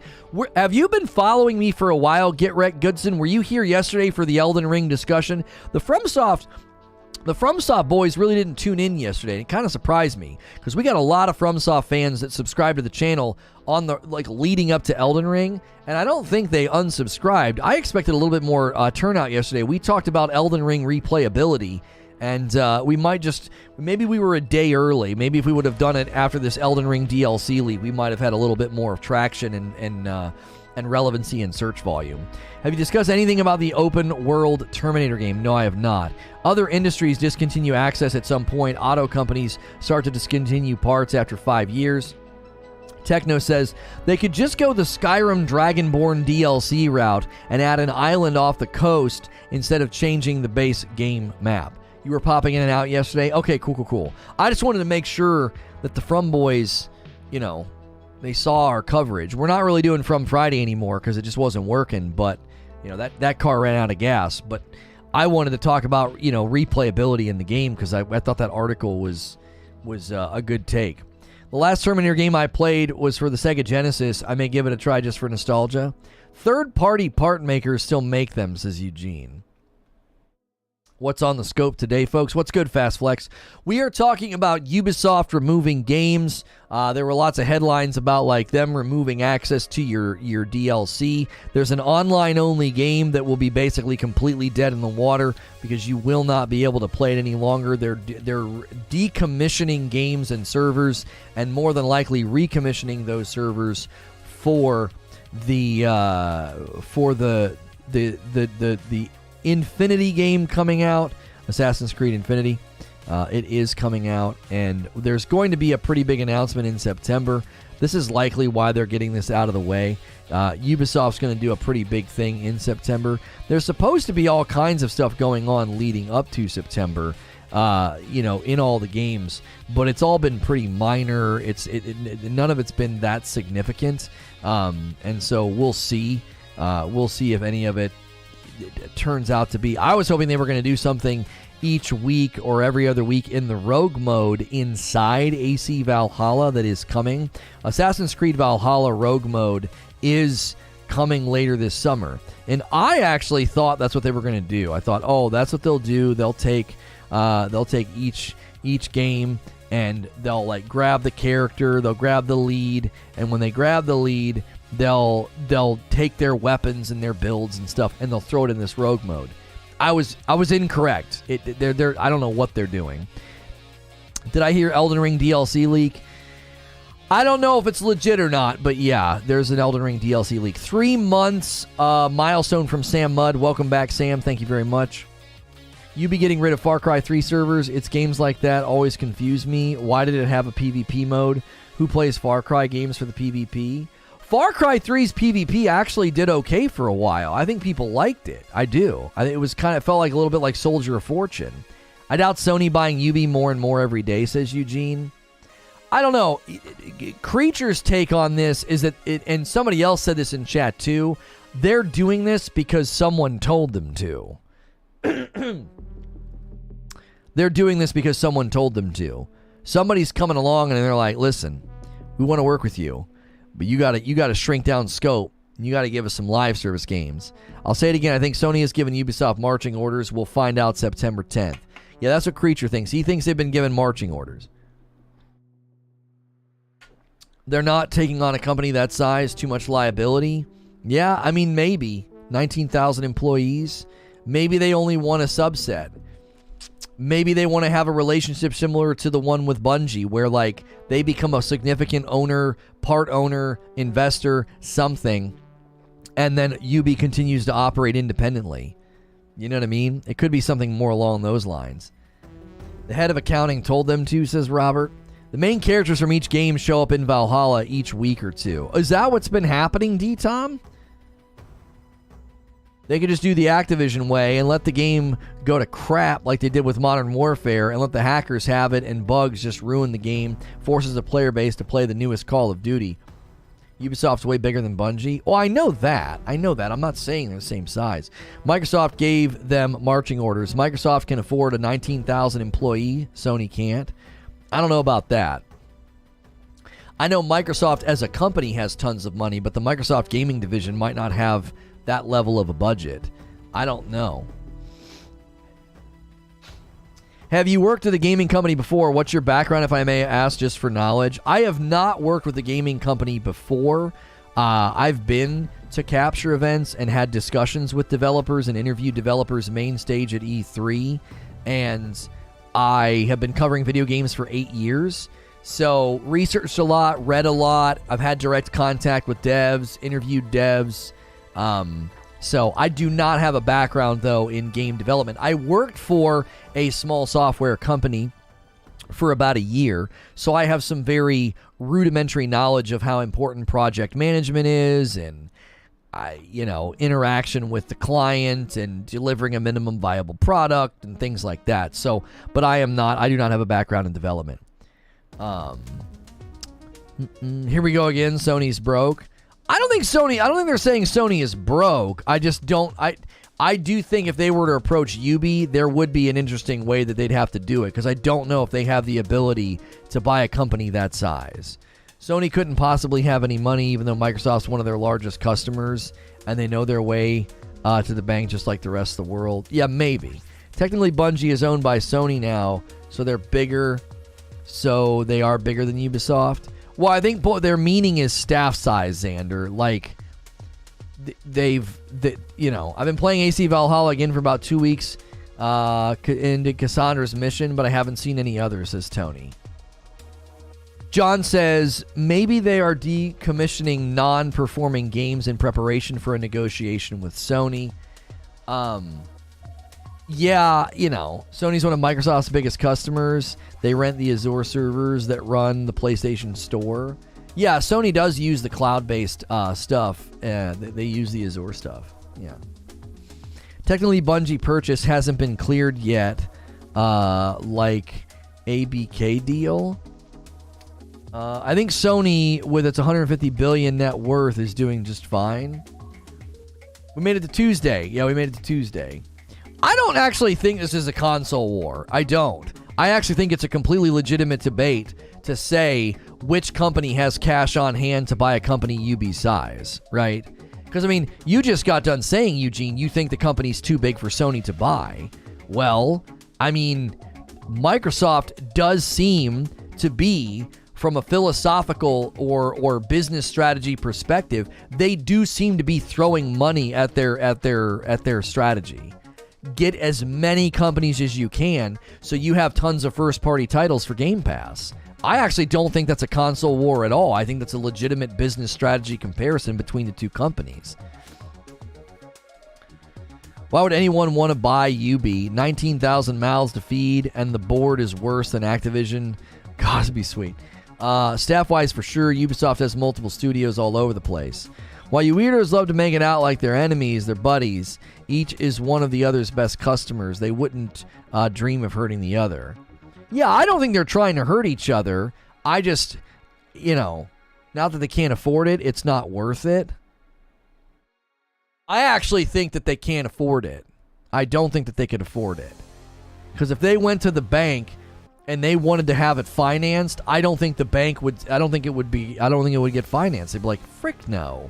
We're not giving you that kind of money to buy Ubisoft.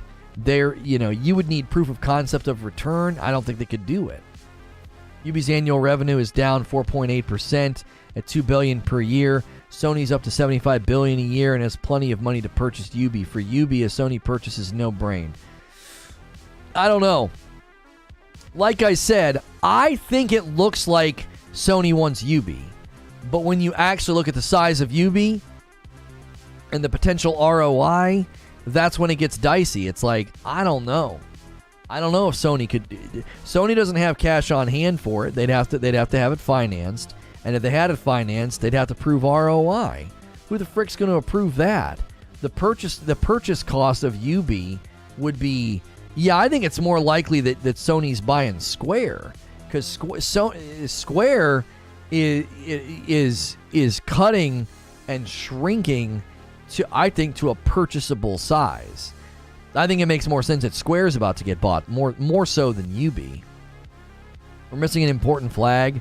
Money is more expensive to borrow now. Rates are rising. Businesses will curb purchasing because costs will go up significantly.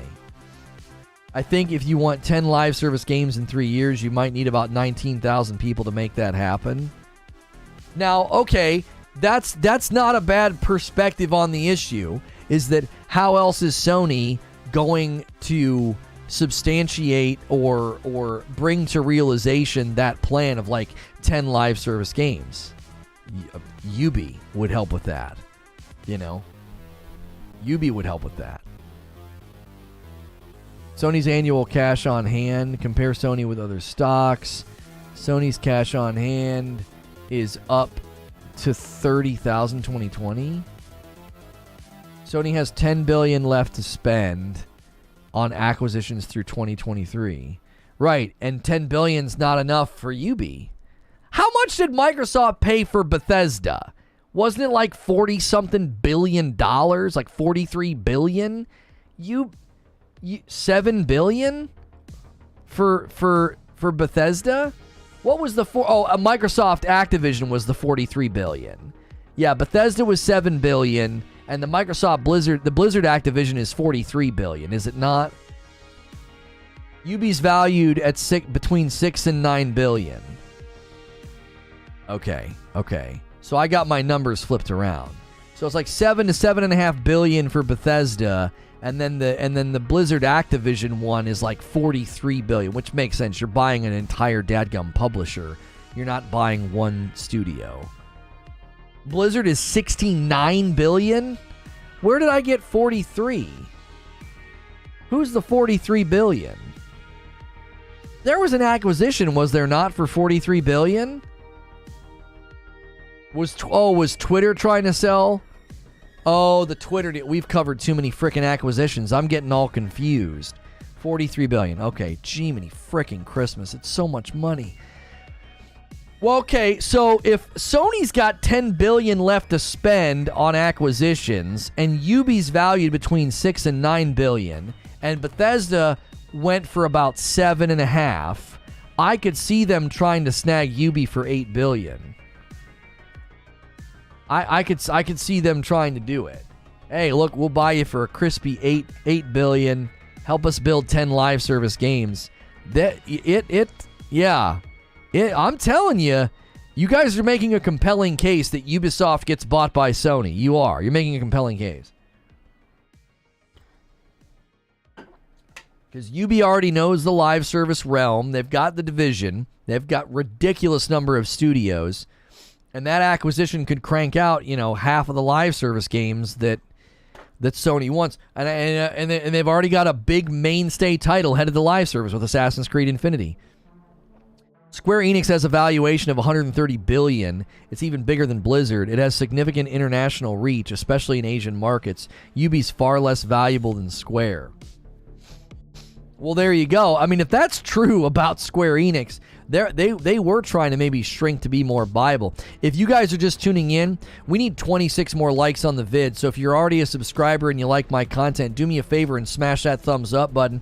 We are discussing Ubisoft removing games. Now we're discussing whether or not Ubisoft gets potentially purchased by Sony. A lot of people think all signs point to a Sony buyout because Sony wants live service games. Sony's got about $10 billion left to spend on acquisitions all the way through 2023, and the Ubi price ticket is in that range. If you stop buying Starbucks coffee every day and cut your own hair, you could be a billionaire and buy these developers. Oh yeah, for sure. Why do they buy Bungie then? Wasn't it for their live service tech? And from what I heard, Ubi doesn't want to be sold. Ubi is open but wants to remain independent, okay? Who recently did a buyout of a company and allowed them to remain independent? Sony did. Sony bought Bungie, but Bungie still operates independent for now.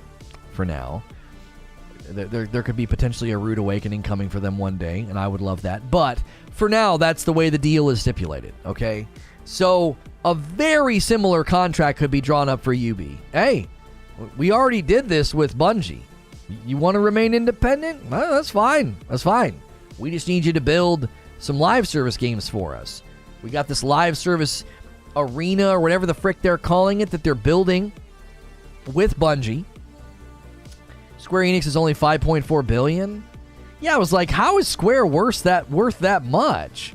How are they evaluated at that level? They do 50 billion in USD each year, but that doesn't mean that's what their valuation is, Alex. Like, revenue generation is not your company's valuation. You could generate 50 billion a year and net profit 2 billion. You know what I mean? I don't know what their operating costs are. It's 140 billion yen. Their gaming division's 5 billion.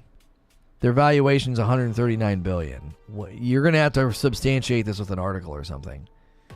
Whoever said Square is worth over 100 billion smoking something hard? Yeah, I don't know. They have a million other businesses.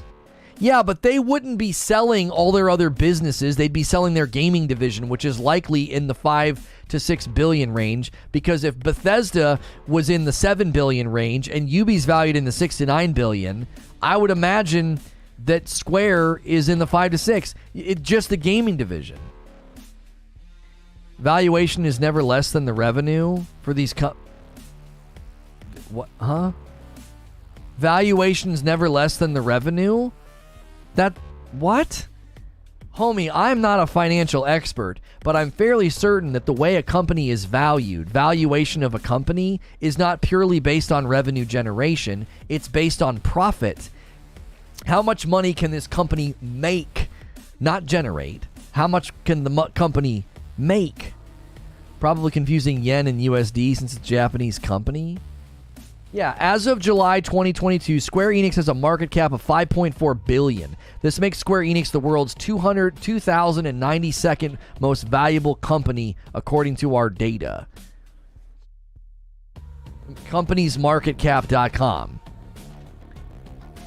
It's not pure revenue generation.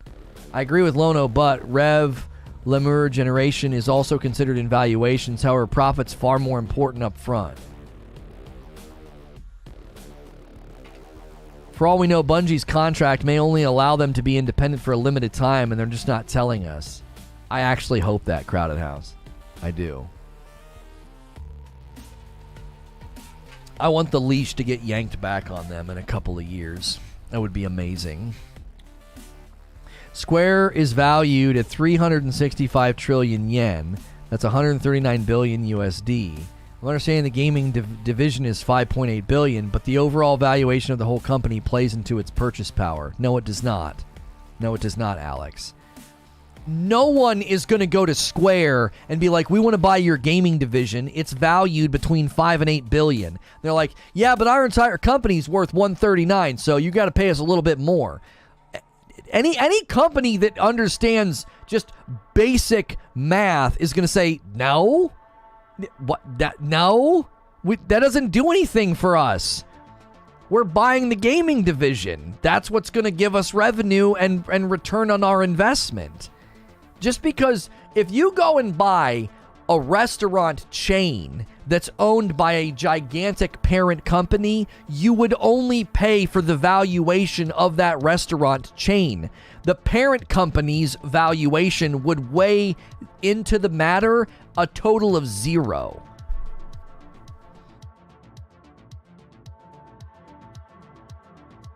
The gaming division of Microsoft would rule the world instead of being third. Yeah, Microsoft is insane in valuation, but the Microsoft gaming division is not. I can't find those numbers at all. Yeah, Eugene found the numbers for Square Enix. Their market cap's 5.4 billion. Like they're ranked like 2100th in the world as far as company valuations. So I don't know where you're getting where you're getting your numbers. It gives you assets to finance against. Microsoft is able to buy all those studios at a loss based on Windows. Right, it puts you into a buying position, but it doesn't put you into a greater selling position. Like right now, if Microsoft sold off a couple of their studios, they would not be able to say, well, our market value is this as Microsoft. No, the valuation of the devs is all that would matter. If they're coming in and someone's buying Ninja Theory, he's talking revenue. I tried to explain that to him, Eugene. I was like, homie, valuation is not based on revenue generation. It's based off of the actual market value of the company, meaning how much profit they generate, not how much revenue they generate. If revenue generation was valuation, have you ever watched Shark Tank? They say, how much revenue, how much have you generated in sales? And they say 2 million. And they say, and how much of that is profit, right? Why do they ask that question?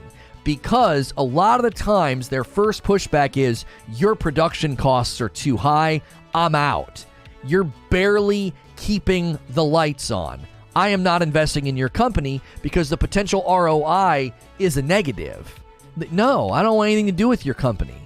And a couple of times they say, I'll buy in at 10% of your company if you let me oversee production, because I can bring your production costs down and we can be way more profitable. So they never want to just know, like, how much have you generated in sales? Oh my gosh, $2 million. Great. I'll buy into your company. I'll give you $250,000 right now. No, because that has nothing to do with the company's value. I thought you were supposing that Sony was going to purchase all of Square. I didn't catch it. You only said the gaming division. What? I didn't say only the gaming division. I think the fair assumption is that if we're talking about Sony buying Square Enix, we're talking about buying the gaming division. It doesn't, even then, it wouldn't matter. Where the blank are you from exactly? Are you talking to me? Or are you talking to the guy in chat? It wouldn't make any sense for Sony to buy all of Square Enix. In the context of the discussion, it would only make sense for them to be buying the gaming portion of Square. If we're comparing companies, I think it's way more likely that Sony is buying Ubi. They've got the money. Ubi's valuation falls into it. They've already drawn up a contract with Bungie that allows Bungie to stay independent, and we know Ubi wants to stay independent, and we know Sony wants to build live service games. I think Ubisoft getting purchased by Sony is way more likely. Japan has laws that corporations can't be bought by foreign companies, so Sony is the only player large enough in Japan to buy Square. Well, that's a good point. They might be the only one able to do it, for sure. To the random guy who told me that offense is taken, not given, I'm sorry, you were right. Nothing is offensive by default. Yeah, we have an entire generation that could, if they could grapple with those two sentences, the world would be a better place. Square Enix itself in the gaming division of Square. Square Enix itself is the gaming division of Square, just saying. My numbers were regarded Square Enix parent company, which is also called Square Enix Co. Ltd. My bad. Yeah, even Eugene was struggling to find those numbers, though. Does this mean that at the end of this, we can buy their games from 2009 to 2019? I mean, of course, you can't buy Space Junkies. No, you won't be able to buy them. You will not be able to buy them. They'll be gone. If you owned them, you'll still be able to play them. But you won't be able to have access to any multiplayer features, online features, or DLC. Because the DLC will not be able to hit the DRM verification, and they won't be able to verify that you own it. Now, people are calling on them to remove the DRM so any and all purchased products can continue to be consumed as long as they're not a multiplayer or online feature. So, like, you know, you want to go to a town or a village that's part of the DLC, you should be able to do that. That's the argument from people. So, same company, he's confused. Yeah. DLC, work, pirate. I mean, I'm not going to encourage anybody to pirate games or pirate software. I don't think that's the answer. I'm not going to die on the hill. Understand the mistake I found through my searches. Sorry, Lono in chat. No, it's no worries. I hate typing in this chat with my fat fingers. Square ain't being sold. That's my hard prediction, says Fliz. Based on their parent corporation's portfolio and earnings and end yields. Either they remove the DRM or I do, says Techno. Like, I'm not going to endorse piracy or theft. But if you bought DLC and you own it and you go and you remove that DRM because you would like to continue to play that content, I actually don't think there's anything unethical or wrong about that. I'm not going to promote that or encourage people to do it. But if somebody did that, there is nothing unethical or wrong with somebody saying, I own this, I paid for this. I have every right to remove this so I can continue to play it and own it. Right? I don't think that that's necessarily a problem. But again, I'm not going to promote piracy or the act of stealing software. I don't think that that is an appropriate way to handle software or games. Between stimulus and response, there is a space. In that space is our power to choose our response. In our response lies our growth and our freedom. Square wouldn't have sold studios, by the way, if they wanted to sell the gaming division. Sure they would. They're shrinking themselves to be more buyable. Does that make sense? Like, if a company comes to them and says, listen, we don't want all this other stuff. We want this portion. What are they going to do? They're going to get rid of all that stuff. And drop it, sell it off, chop it off, and make themselves more purchasable. I want to see Ubisoft sell. They deserve a payday.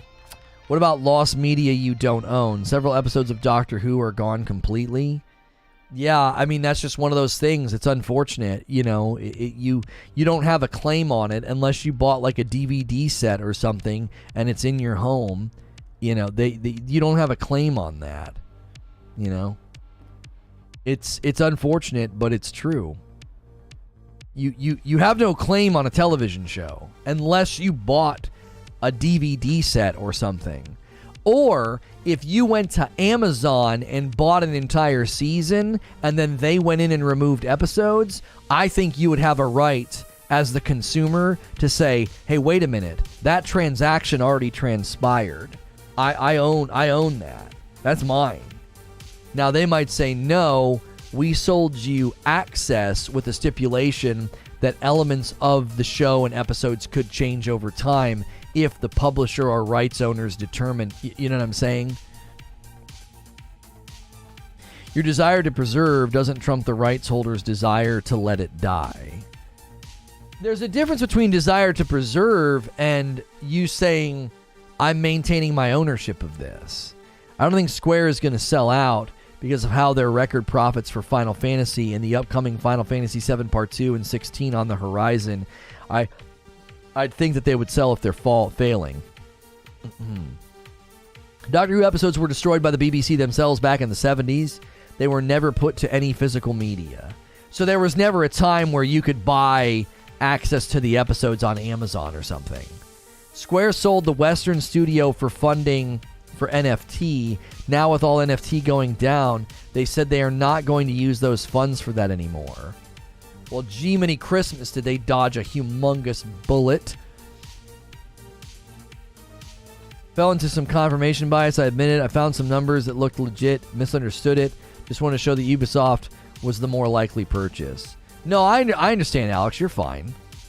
I mean, people make mistakes all the time. You know, owning it is huge. If you own a copy, you can do pretty much what you want besides copy and sell. Y'all, what should I read? Listen, media site, I'm not quite sure what your angle is here, but I really feel like you're trying to disrupt chat with off-topic intellectual flexing, and I'm not appreciative of it. I'm not sure what exactly you're doing. They should hire you as gaming financial management. I'm not a financial guy at all. I'm very much armchair at this point. This is the exact reason why I still can't embrace an all-digital future. On the corporate side, it's just a license to use, not own. Well, this is where consumers would have to start taking up and saying, hey, listen, you know, we want protections for digital purchases. You know, like we don't feel particularly protected right now. This situations that are arising are worrisome, right? You know, are we protected? Do we actually own anything we buy digitally, right? It's called the blockchain? The frick is... What do you mean it's called the blockchain? You think that the blockchain is the consumer protection for owning digital goods? Decentralized database? Yeah, it's super decentralized, you're right, as they halted selling things out of nowhere. Yeah, who did that? Yeah, super decentralized, except not. Embracer bought Crystal Dynamics, Eidos Montreal, and Square Montreal with several IPs for $309 million. You said over your competitors' employees. Yeah, why would they be here though?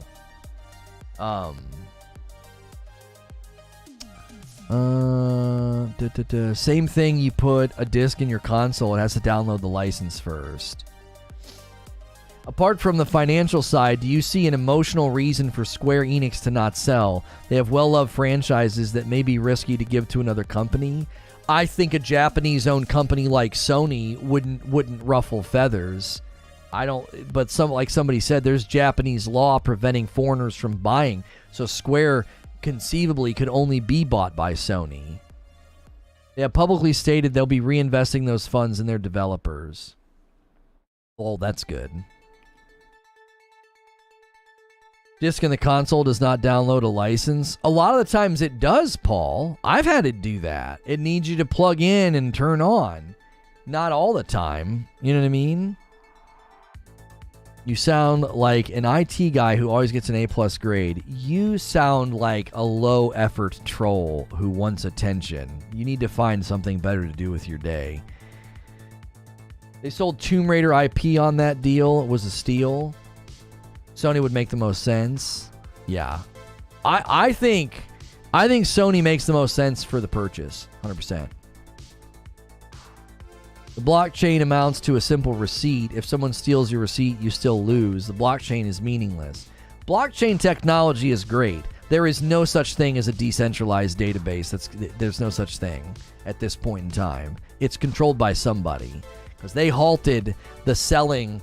All of a sudden, NFTs, they just all of a sudden halted the selling and the distribution of them. Who did that? Who? If it's decentralized, who did that? Who's in charge? Doesn't sound very decentralized to me. Sounds like somebody's controlling it. Thailand have a similar law. All business need to be 51% Thai owned, as I understand it, a few years ago. Huh. Console disc thing is only in an online-only game. I believe that's when I've noticed it. I'll say it again, says Creature. Remember I said it. By December of 2023, Ubisoft, Square Enix, and EA will all three have strong ties to Sony via partnership and ownership. That's Creature's prediction. By end of next year, Ubi, Square, and EA will be partly or partially or in some way tied to Sony. Definitely. I don't know about EA. I don't know about EA, but I definitely think that if they're looking at companies, Square and Ubi look really nice right now. They look really, really nice. Lono may have changed my mind that Square is the more likely purchase than Ubi.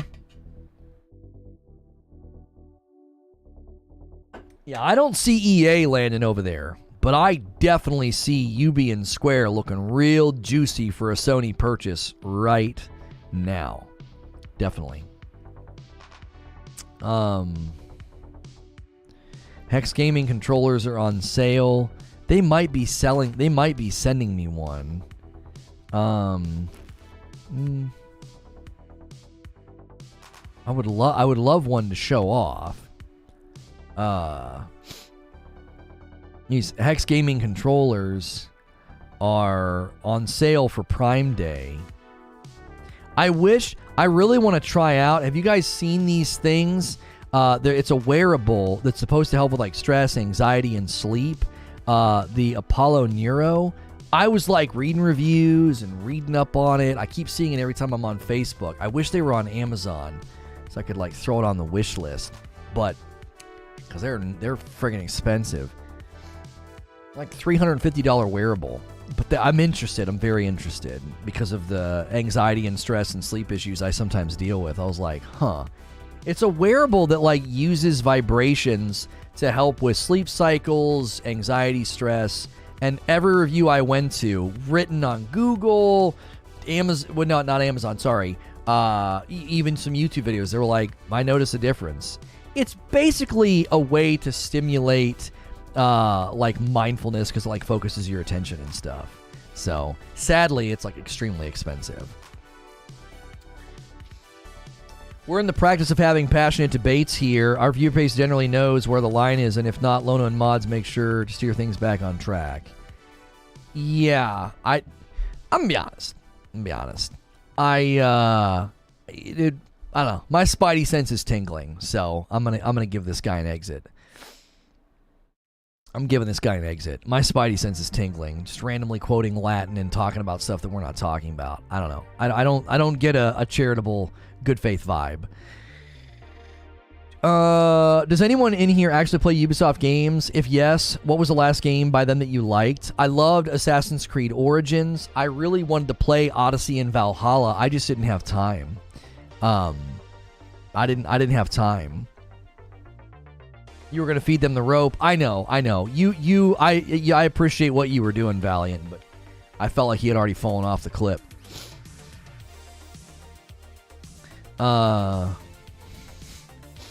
Div 1, Div 2.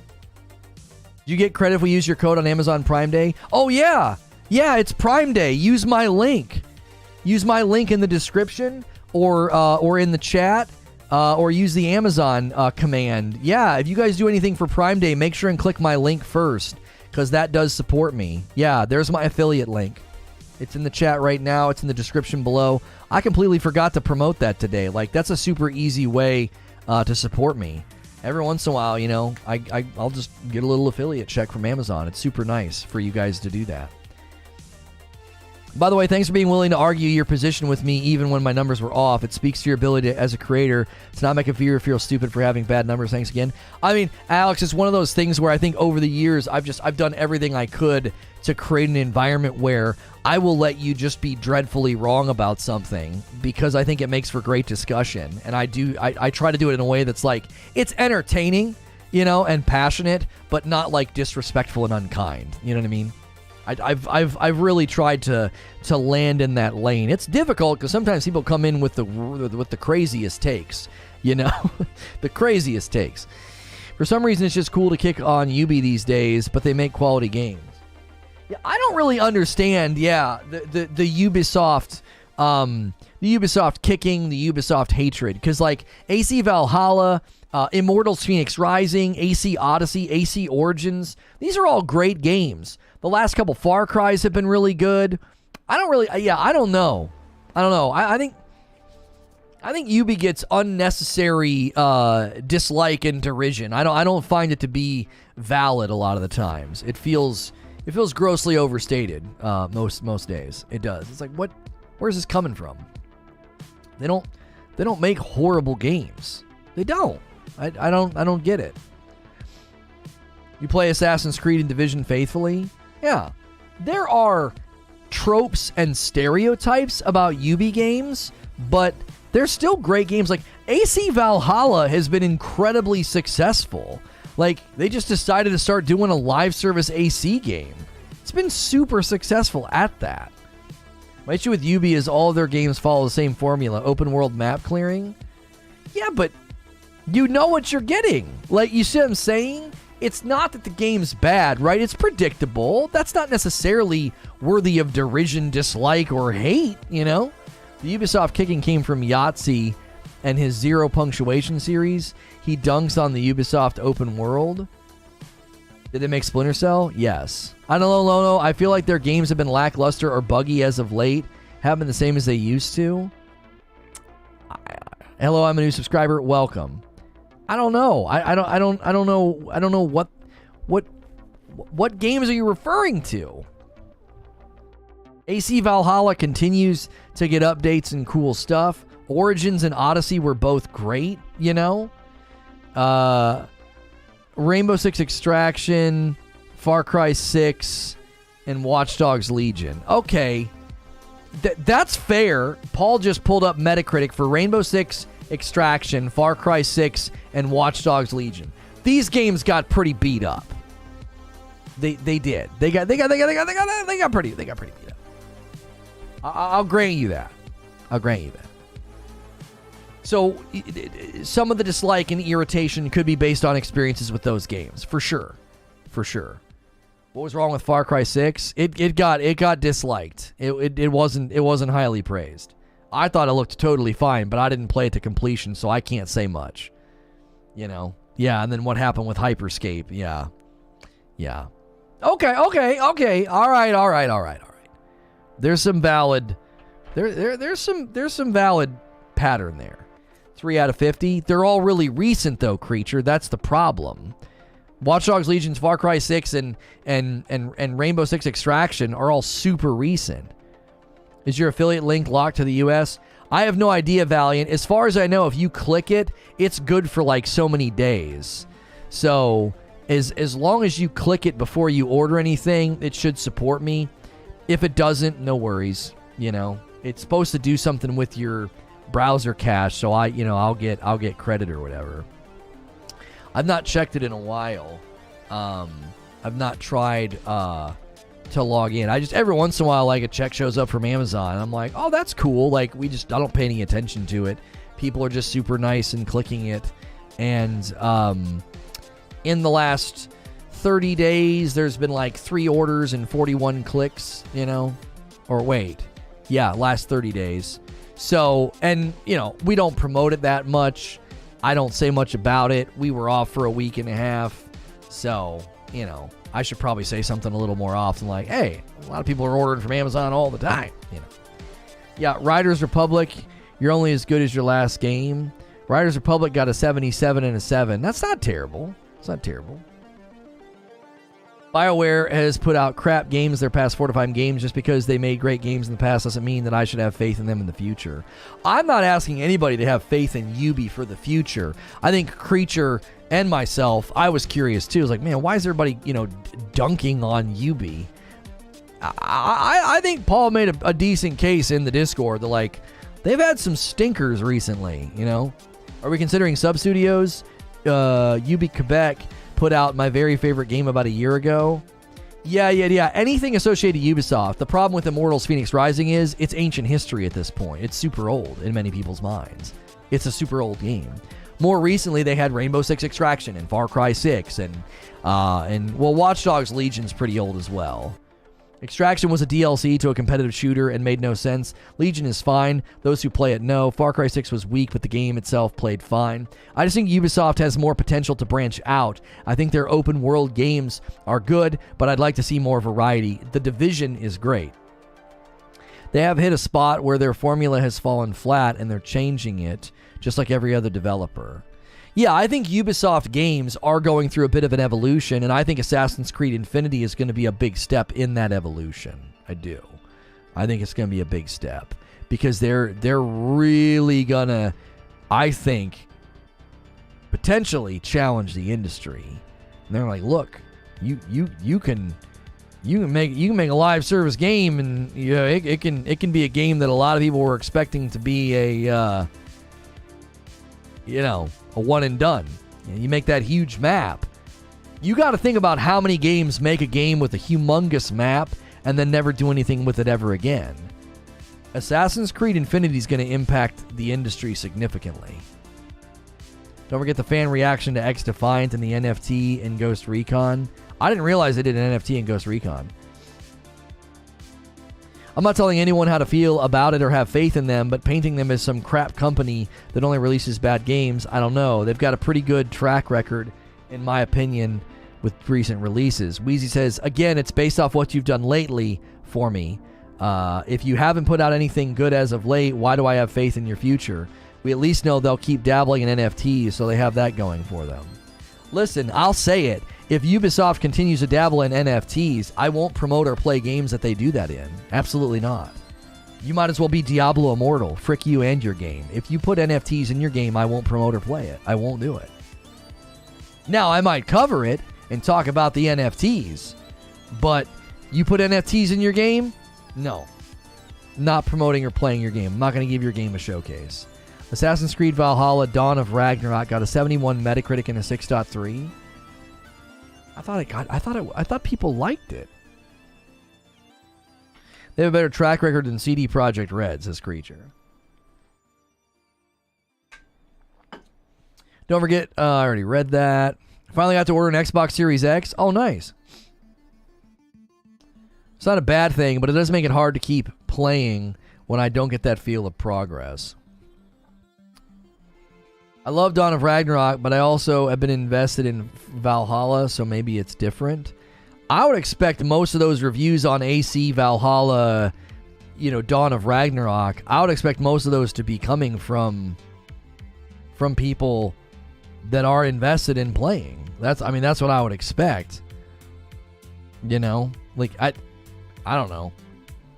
The people leaving those reviews and the people going to Metacritic, I would imagine those aren't haters. That wouldn't make any sense.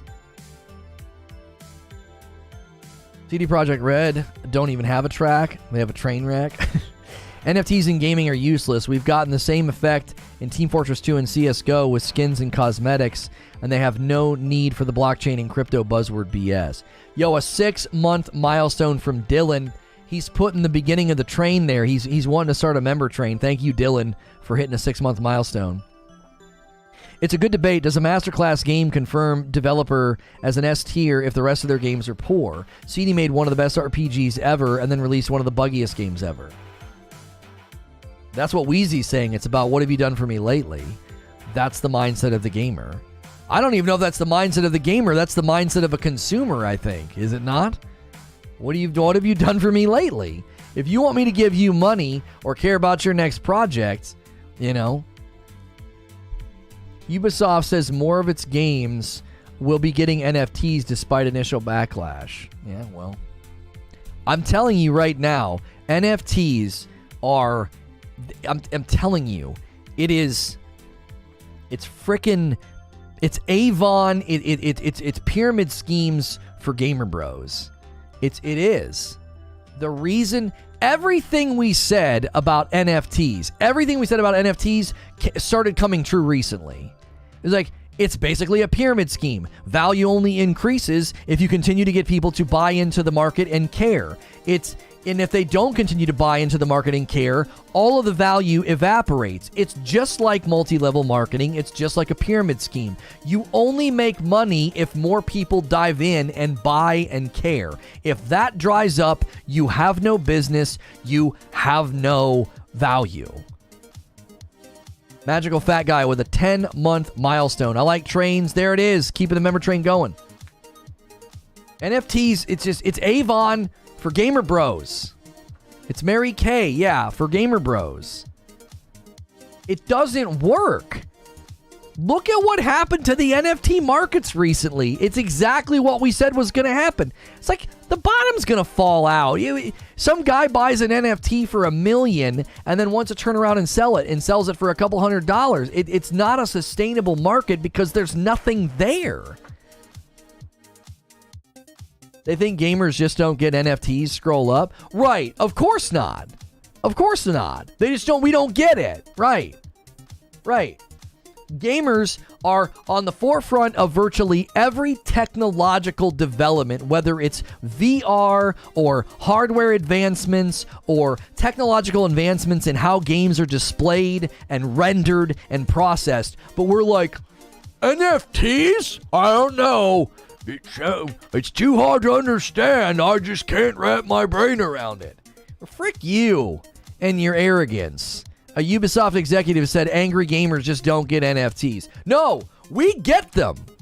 We get them, and that's what you don't like. You don't like that we get them. You were hoping that we would be stupid enough to buy in to the scam.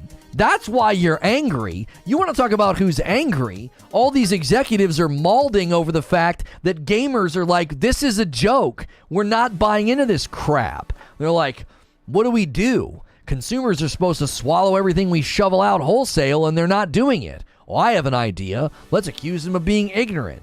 Quite the opposite. Quite the opposite. We know. We're like, there's nothing here. I've done the research. I've read the articles. I've tried to be convinced and swayed, and it has failed to make a compelling case that NFTs are worth a damn. So when you are going to put them in your game, I'm not convinced because I understand, and you are upset that we understand. That's the problem. That's the fundamental problem to it, is it's this cultish, they don't get it mentality, like we're all going to get rich off of digital items, and then the bottom falls out. And all these guys just vanish into thin air. All these companies, all these pump and dumps, they just vanish into thin air. And Kevin Hart got ratioed by Josh Strife Hayes on Twitter because it was like, Kevin Hart's pushing out these NFTs. It's like, what are you doing? You could literally prop your feet right now and never move a muscle and get muscular atrophy, and you would have enough money for the rest of your days. Why are you doing NFTs? And he's not getting good response. The Twitter account's got millions of followers, and the NFT tweets get like a couple hundred likes because people don't want them. People don't want them. Problem is, people buy into technology without understanding how it works. The ignorance allows them to be taken advantage of. Consumer responsibility for sure, but still obviously a problem.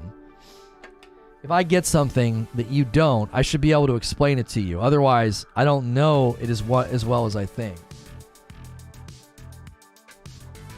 We can smell a loot box. They think we don't recognize another scam? Right. That's exactly right.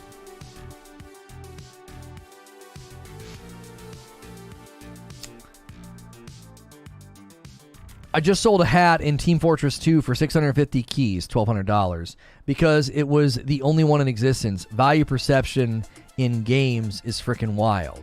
Oh, yeah. And that's exactly why it feels like a pyramid scheme, Techno, because the early adopters, brother, they're going to get in there and they're going to make a freaking killing. And then everybody's going to be left with NFTs not worth anything.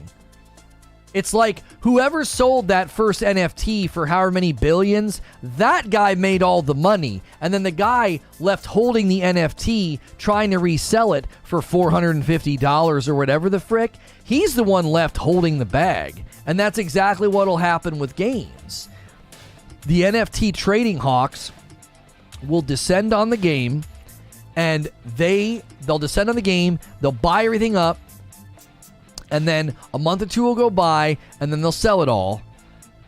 And then all the people that bought the second wave, they'll all be left holding the bag. All of them. They'll all be left holding the bag. Like, well, now I have this thing that I bought for $650, and no one gives a frick because the market dried up, right? Market dried up, interest dried up. Relevancy is like freaking vapor. I'm saying this as a YouTuber. I hate relevancy. Relevancy is vapor. It appears and disappears as quickly as it showed up. It's here and gone. Boom. Over. Done. No one cares. It's gone.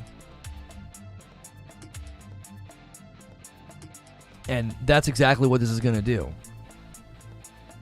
They'll jam them in there, and all these trading hawk like little firms, they're going to come in and slice your game up and buy everything because they're going to want to sell it back to you in 2 months when there's none available. Because they'll have to limit the quantity. They'll have to. How else do you drive value up? NFTs is the foolishly overpriced buying of a permission for a spot on a server that can both be stolen or lost. It's dumb, a grand pyramid scheme that the world fell for. It's a scam. Ubisoft comes across as very corporate, both in product and PR. I feel like an idiot investing in property now. Yeah, a tangible thing of value. There's a bill in the Senate where they're trying to get the Fed to be bag holder of last resort. I'm not sure what you're talking about. Someone screenshot a tweet and tried to sell it. Yeah, there was an NFT. It was like Jack Dorsey, an NFT of Jack Dorsey's tweet or something. Some guy bought it for like millions of dollars. You know what I mean? How will you treat and report on Doc's game when it launches? I need to look into the NFTs because it sounds to me like it's a totally optional thing with respect to pre-ordering. If it's baked into the identity and the DNA of the game, then frick that game. And Guy Beam, with as much respect as I can say, frick him and his company. If they bake NFTs into the game's DNA, then they can frick all the way off to Friday. I won't touch your game. If it's some pre-order thing and people want to do it voluntarily and it's not baked into the game, then I'll cover it, I'll play it, I'll check it out, right? But if it's baked into the DNA of the game, no. Lono wants to get on Doc's good side, so very favorable. No, no. I don't need Doc's approval or Doc's good graces to be successful. I'd love to work with him. I think he's a visionary. But if he bakes NFTs into the DNA of that game, then frick that game and his company. No desire to cover it or talk about it. Absolutely not. No. No different than celebrities that are getting a quick buck off a bunch of desperate dum-dums and selling them something of no value. It's garbage. It's garbage. You might as well be buying some celebrity's used butt wipe, because then you'd actually have an item in your hand that might have their DNA on it. That'd be more valuable than some celebrity's NFT. Gamers already own hundreds of NFTs. It's called game licenses. The most important thing about adopting to new technologies and approaches is to leave the choice in the hands of the player. We see our role to the future-proof and ensure that our games and assets can be leveraged in a fully decentralized future, but we're more than happy to allow our users to remain centralized for as long as they see fit. I don't know what the frick that means. I feel like I'm reading another dadgum language.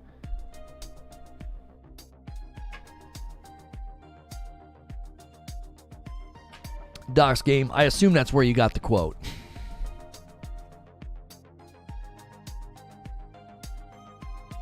You don't have to use the blockchain. It doesn't matter. If it's baked into the DNA of the game, I have a fundamental problem with that.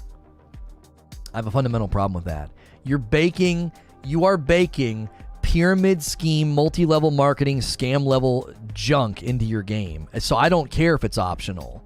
I am morally and ethically opposed to it. I think it's garbage. It's the same garbage on Facebook. All these Huns out here trying to take advantage of stay-at-home moms with these multi-level marketing pyramid scheme garbage. I'm just as opposed to that.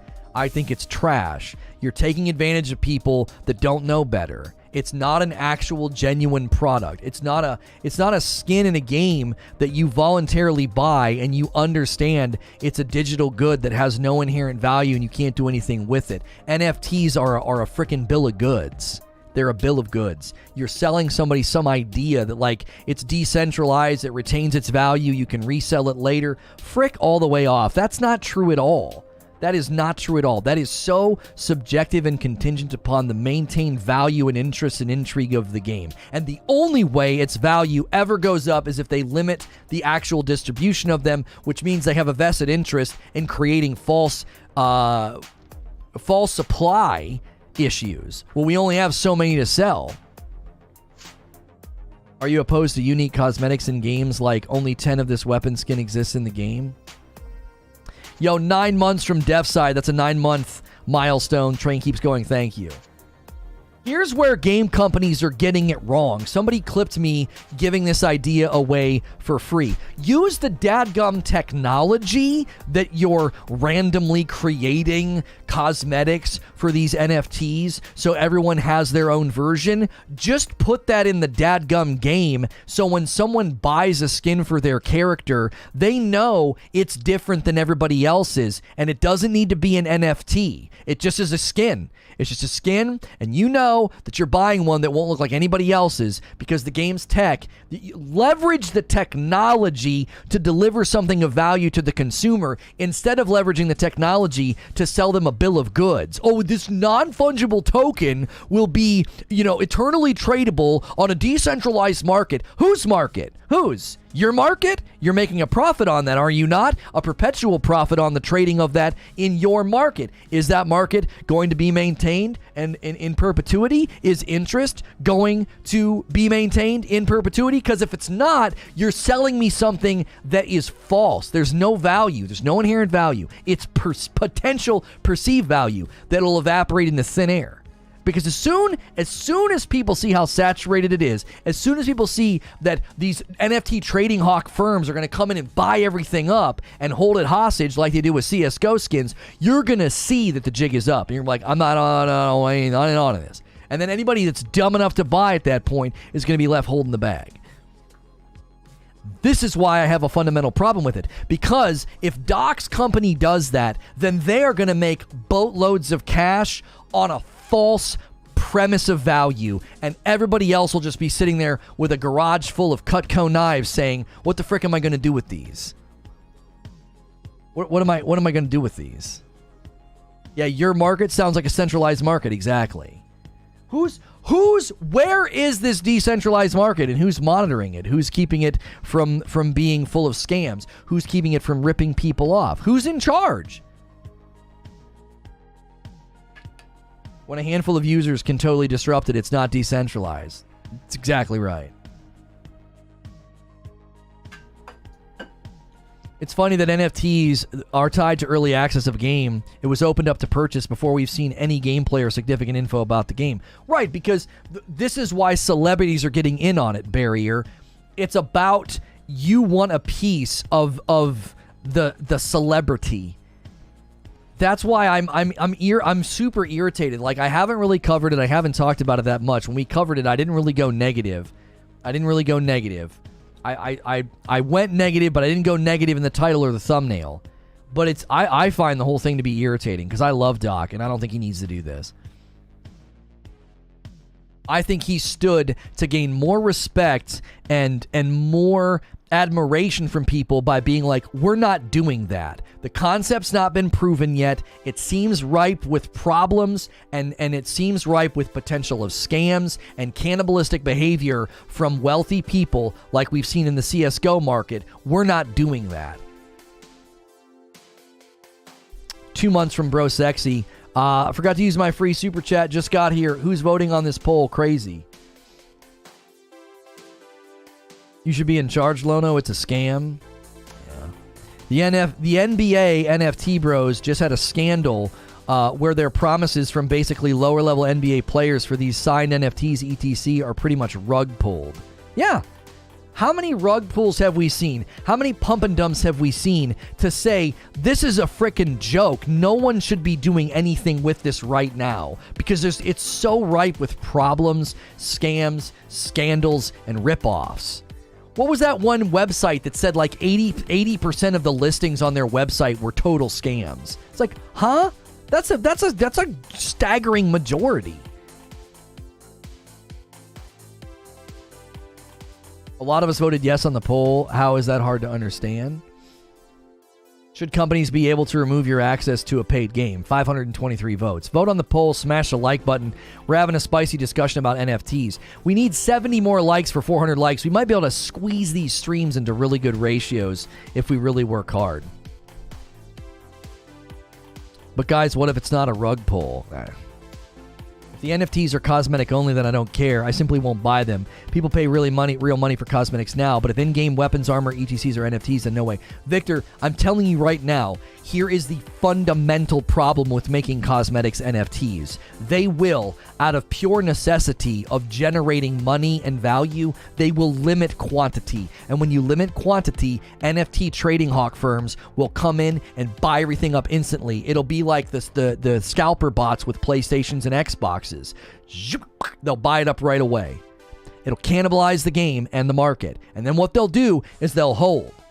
Value goes up, and then they'll list them all. And then everybody buys them. And then everybody that buys them is buying them at an inflated cost with the hope that they can sell it again later on down the line. And guess what? The company that sold the cosmetic made money on the initial sale, and they get a percentage of the resale. That's always baked into an NFT trading market. So Doc's company makes money in perpetuity. Every time it's traded, they make money. So they have a vested interest in limiting quantity. And when they limit quantity, it will absolutely turn into a cannibalized market. And then the gamers are all of the ones that lose in that situation. The gamers lose, the company profits, and some NFT trading hawk makes a bunch of money because he scooped it up first. This is why Doc should have stayed 1,000 yards away from it. 2 months milestone from Alex. Shame that so many people get tricked into NFTs. I totally agree that they are malicious pump and dump schemes. Rich people get a bit richer by easily separating not rich people from their money. That's exactly right. Why would someone want to buy that NFT later for a video game that most likely isn't being played anymore? It just doesn't make sense. Tony, that's exactly the problem. It's going to be just like a pyramid scheme. The early adopters will make a ton of money, and then a year later, all these people are going to be like, well, I bought this NFT skin in Doc's game. There was only 1,000 in circulation. I bought it for $1,000, and I can't resell it for more than $5. I lost $995 in the deal. I was given this idea, I was sold this bill of goods that this market and this value was going to be an ever-increasing thing. No, it's not, because the only way value increases in perpetuity is if interest increases in perpetuity, which we know doesn't happen in video games. It doesn't happen. So there will always be someone left holding the bag. You can't resell the thing that Doc is selling. That's why I said if it's baked into the DNA of his game, I won't touch it. If it's some off-site, you go make a profile on his website and you can do NFTs and it has nothing to do with the game itself, then I don't care. Then I don't care. I've continued to say if it's baked into the game, if it's cosmetics that can be sold on the market and they benefit from those resales, then I won't touch the game or talk about it or cover it. But if it's this off-site thing, if it's on their website, NFT bros are everywhere, whatever the frick you want to go do and use his website to do that, fine. If it's in the game, I cannot abide that.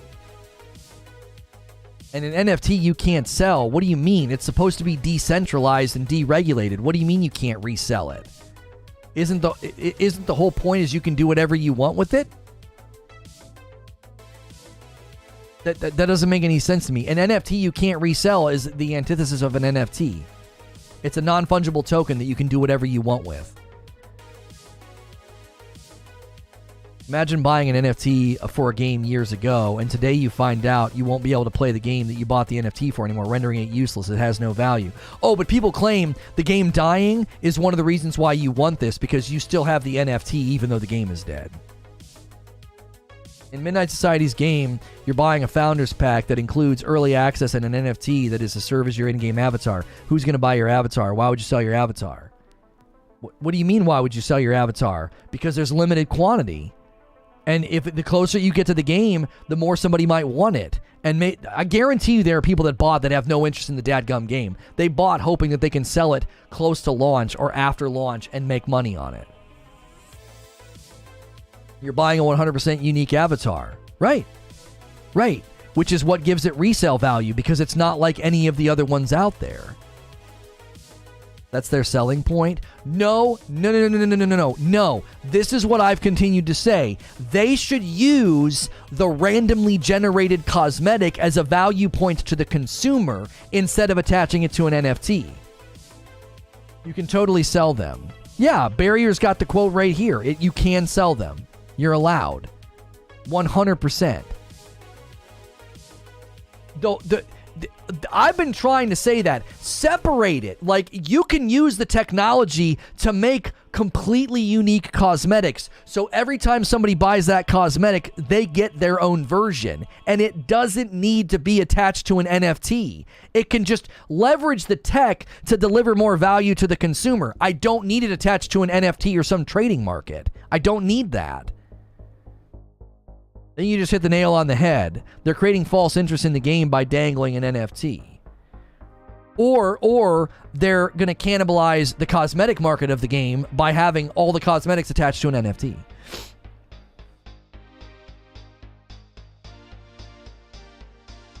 Yeah, it's an avatar, early access, voting rights, etc., all fully transferable. Yeah, it's all sellable. I guarantee you there are people that bought into his game that are hoping the value of their profile goes up over time so they can sell it.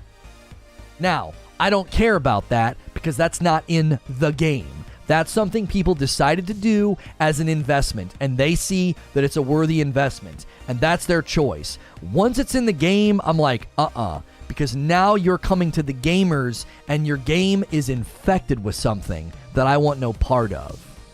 Like, I don't have any problem with people right now going into NFT trading markets and trying to make money. You do you, boo-boo. I know there's people that have made a killing and they got in and got out while the getting was good. I don't care if that's what people are doing right now. I don't like that Doc's doing it, but if it's in the game, if it's baked into the game, then I can't cover it or promote it. Not in good conscience. And you're going to see his game is going to be a litmus test for all these YouTubers and all these streamers that have spoken ardently against NFTs. You're going to see compromise and people who sell out 100%. You will see people go back on their word. You'll see people like, well, this is different. They'll start trying to hedge. They'll start trying to adjust their position because they are going to want to be in on ground zero. They're going to want to be playing. They're going to want to be getting the promotional deals, the sponsorship deals. They're going to want to be close to this.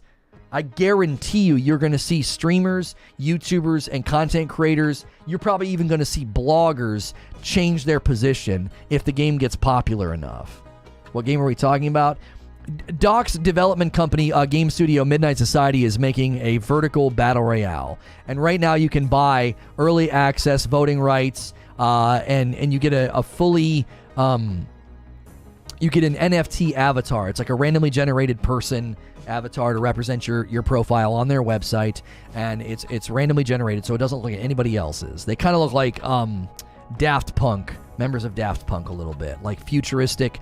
It's like Dead Space and Daft Punk had a baby. Like, that's what the avatars look like. Yeah, it's going to be more like a Tarkov game than a traditional BR. Sorry, it's a vertical extraction battle royale. Yeah. Vertical extraction battle royale. You got to work your way up through this building, and it'll be extraction like Escape from Tarkov. Vertical meaning that you're going up through the building, and so it's a contained experience that has a trajectory.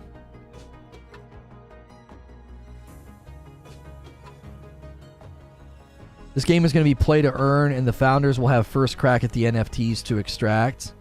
Yeah, probably. Yeah. That's going to be the whole extraction thing. Yeah, I think you're right, Eugene. I think you're right. It's going to be play to earn. You're going to be able to extract and get NFTs and make money. And, well, hopefully make money. Right? That's going to be your hope. All right, I'm going to hit some ads. I'll be back in less than a minute. We got more things to discuss and more things to rant about. Don't go anywhere. Consider becoming a member. Consider ordering some coffee. Reforge Roast is balanced acidity coffee. If you're a coffee drinker and you've never tried it, check out our website, reforgeroast.com. Read the flavor profiles of the coffee. A lot of great info there. Really, really competitive pricing and really fast shipping. My wife and kiddos ship it to you, so turnaround time is great. It's not a sponsor. It's ours. Reforge Roast is ours. So check those things out. Maybe give some members or become members. We got to get those membership numbers back up where they were. I'll be right back. We got more things to talk about. Don't go anywhere.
All right, I'm back.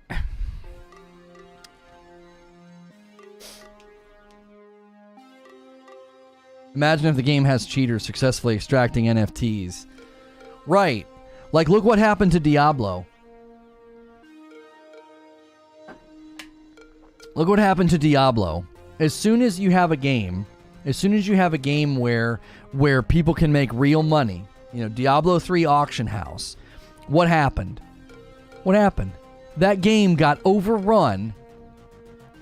It got overrun with bots and cheaters and hacked accounts because people were like, if you could get a bot and you could run routes and get all this stuff and then try to sell it into the market. No, I read what you said about you're gonna extract NFTs to make money. We've created 5 unique NFTs, one of a kind. They're randomly placed in matches for the next 2 weeks. You must find and extract them. Yeah. No, it makes perfectly good sense. Anybody that buys a Midnigh Society NFT for a game, we will be lucky to ever even play.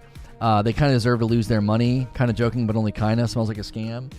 I think they'll deliver a playable product. I do. I think the talent that he's scooped up, I think delivering a battle royale, an extraction battle royale, I don't think will be very difficult for them.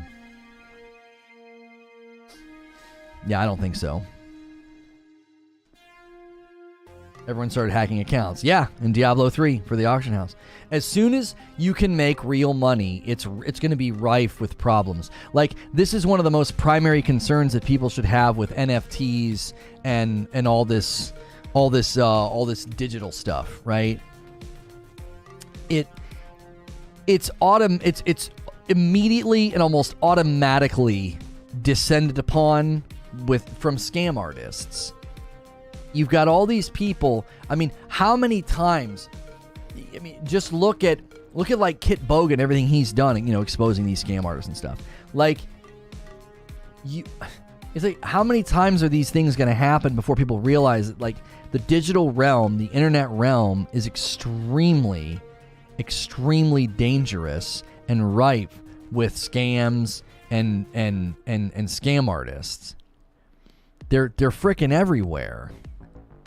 So, if you grant that as the reality, then you have to think about that whenever you enter this realm. If you put NFTs in a video game, if you put the ability to earn money in a video game, what's going to happen?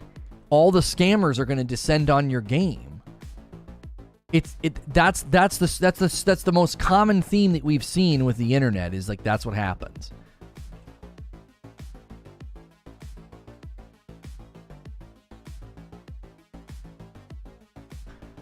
I mean, even in the streaming realm, you had people making accounts and hate rating and stuff. It's like, the minute people can figure out a way to abuse a system, man, they will. Gunplay's gonna make or break it? Oh, for sure. Have you seen the screenshots? No. I mean, I would imagine it's really rough. Oh, are they gonna make it look like... Oh, are you gonna be like an army man? Oh, no, that's just a shadow. Yeah. It'll be rough on the outgo.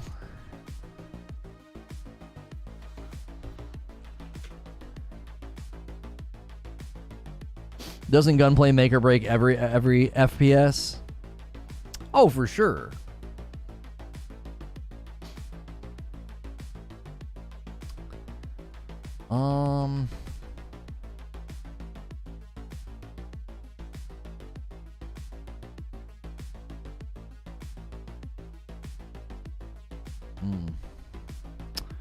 Yeah, we got good suggest on this today. Just nobody's searching it. That was the problem. I knew we were off to a rough start when I saw those starting numbers. I was like, oh my gosh, even the sub base doesn't give a rip about this. It's so weird when big YouTubers cover it and get tons of support, and we cover it and people are like, yeah, who gives a like, it's just weird. I will never understand people, the YouTube environment. I'll never understand it. We've got a great subscriber base that's grown wonderfully over the last 6 months, and we felt like this is kind of a banger of a story, and our sub base just said, like, just kind of shrugged at it. I thought it was like, I don't know. I thought people were going to be ticked, you know? I thought people were going to be ticked.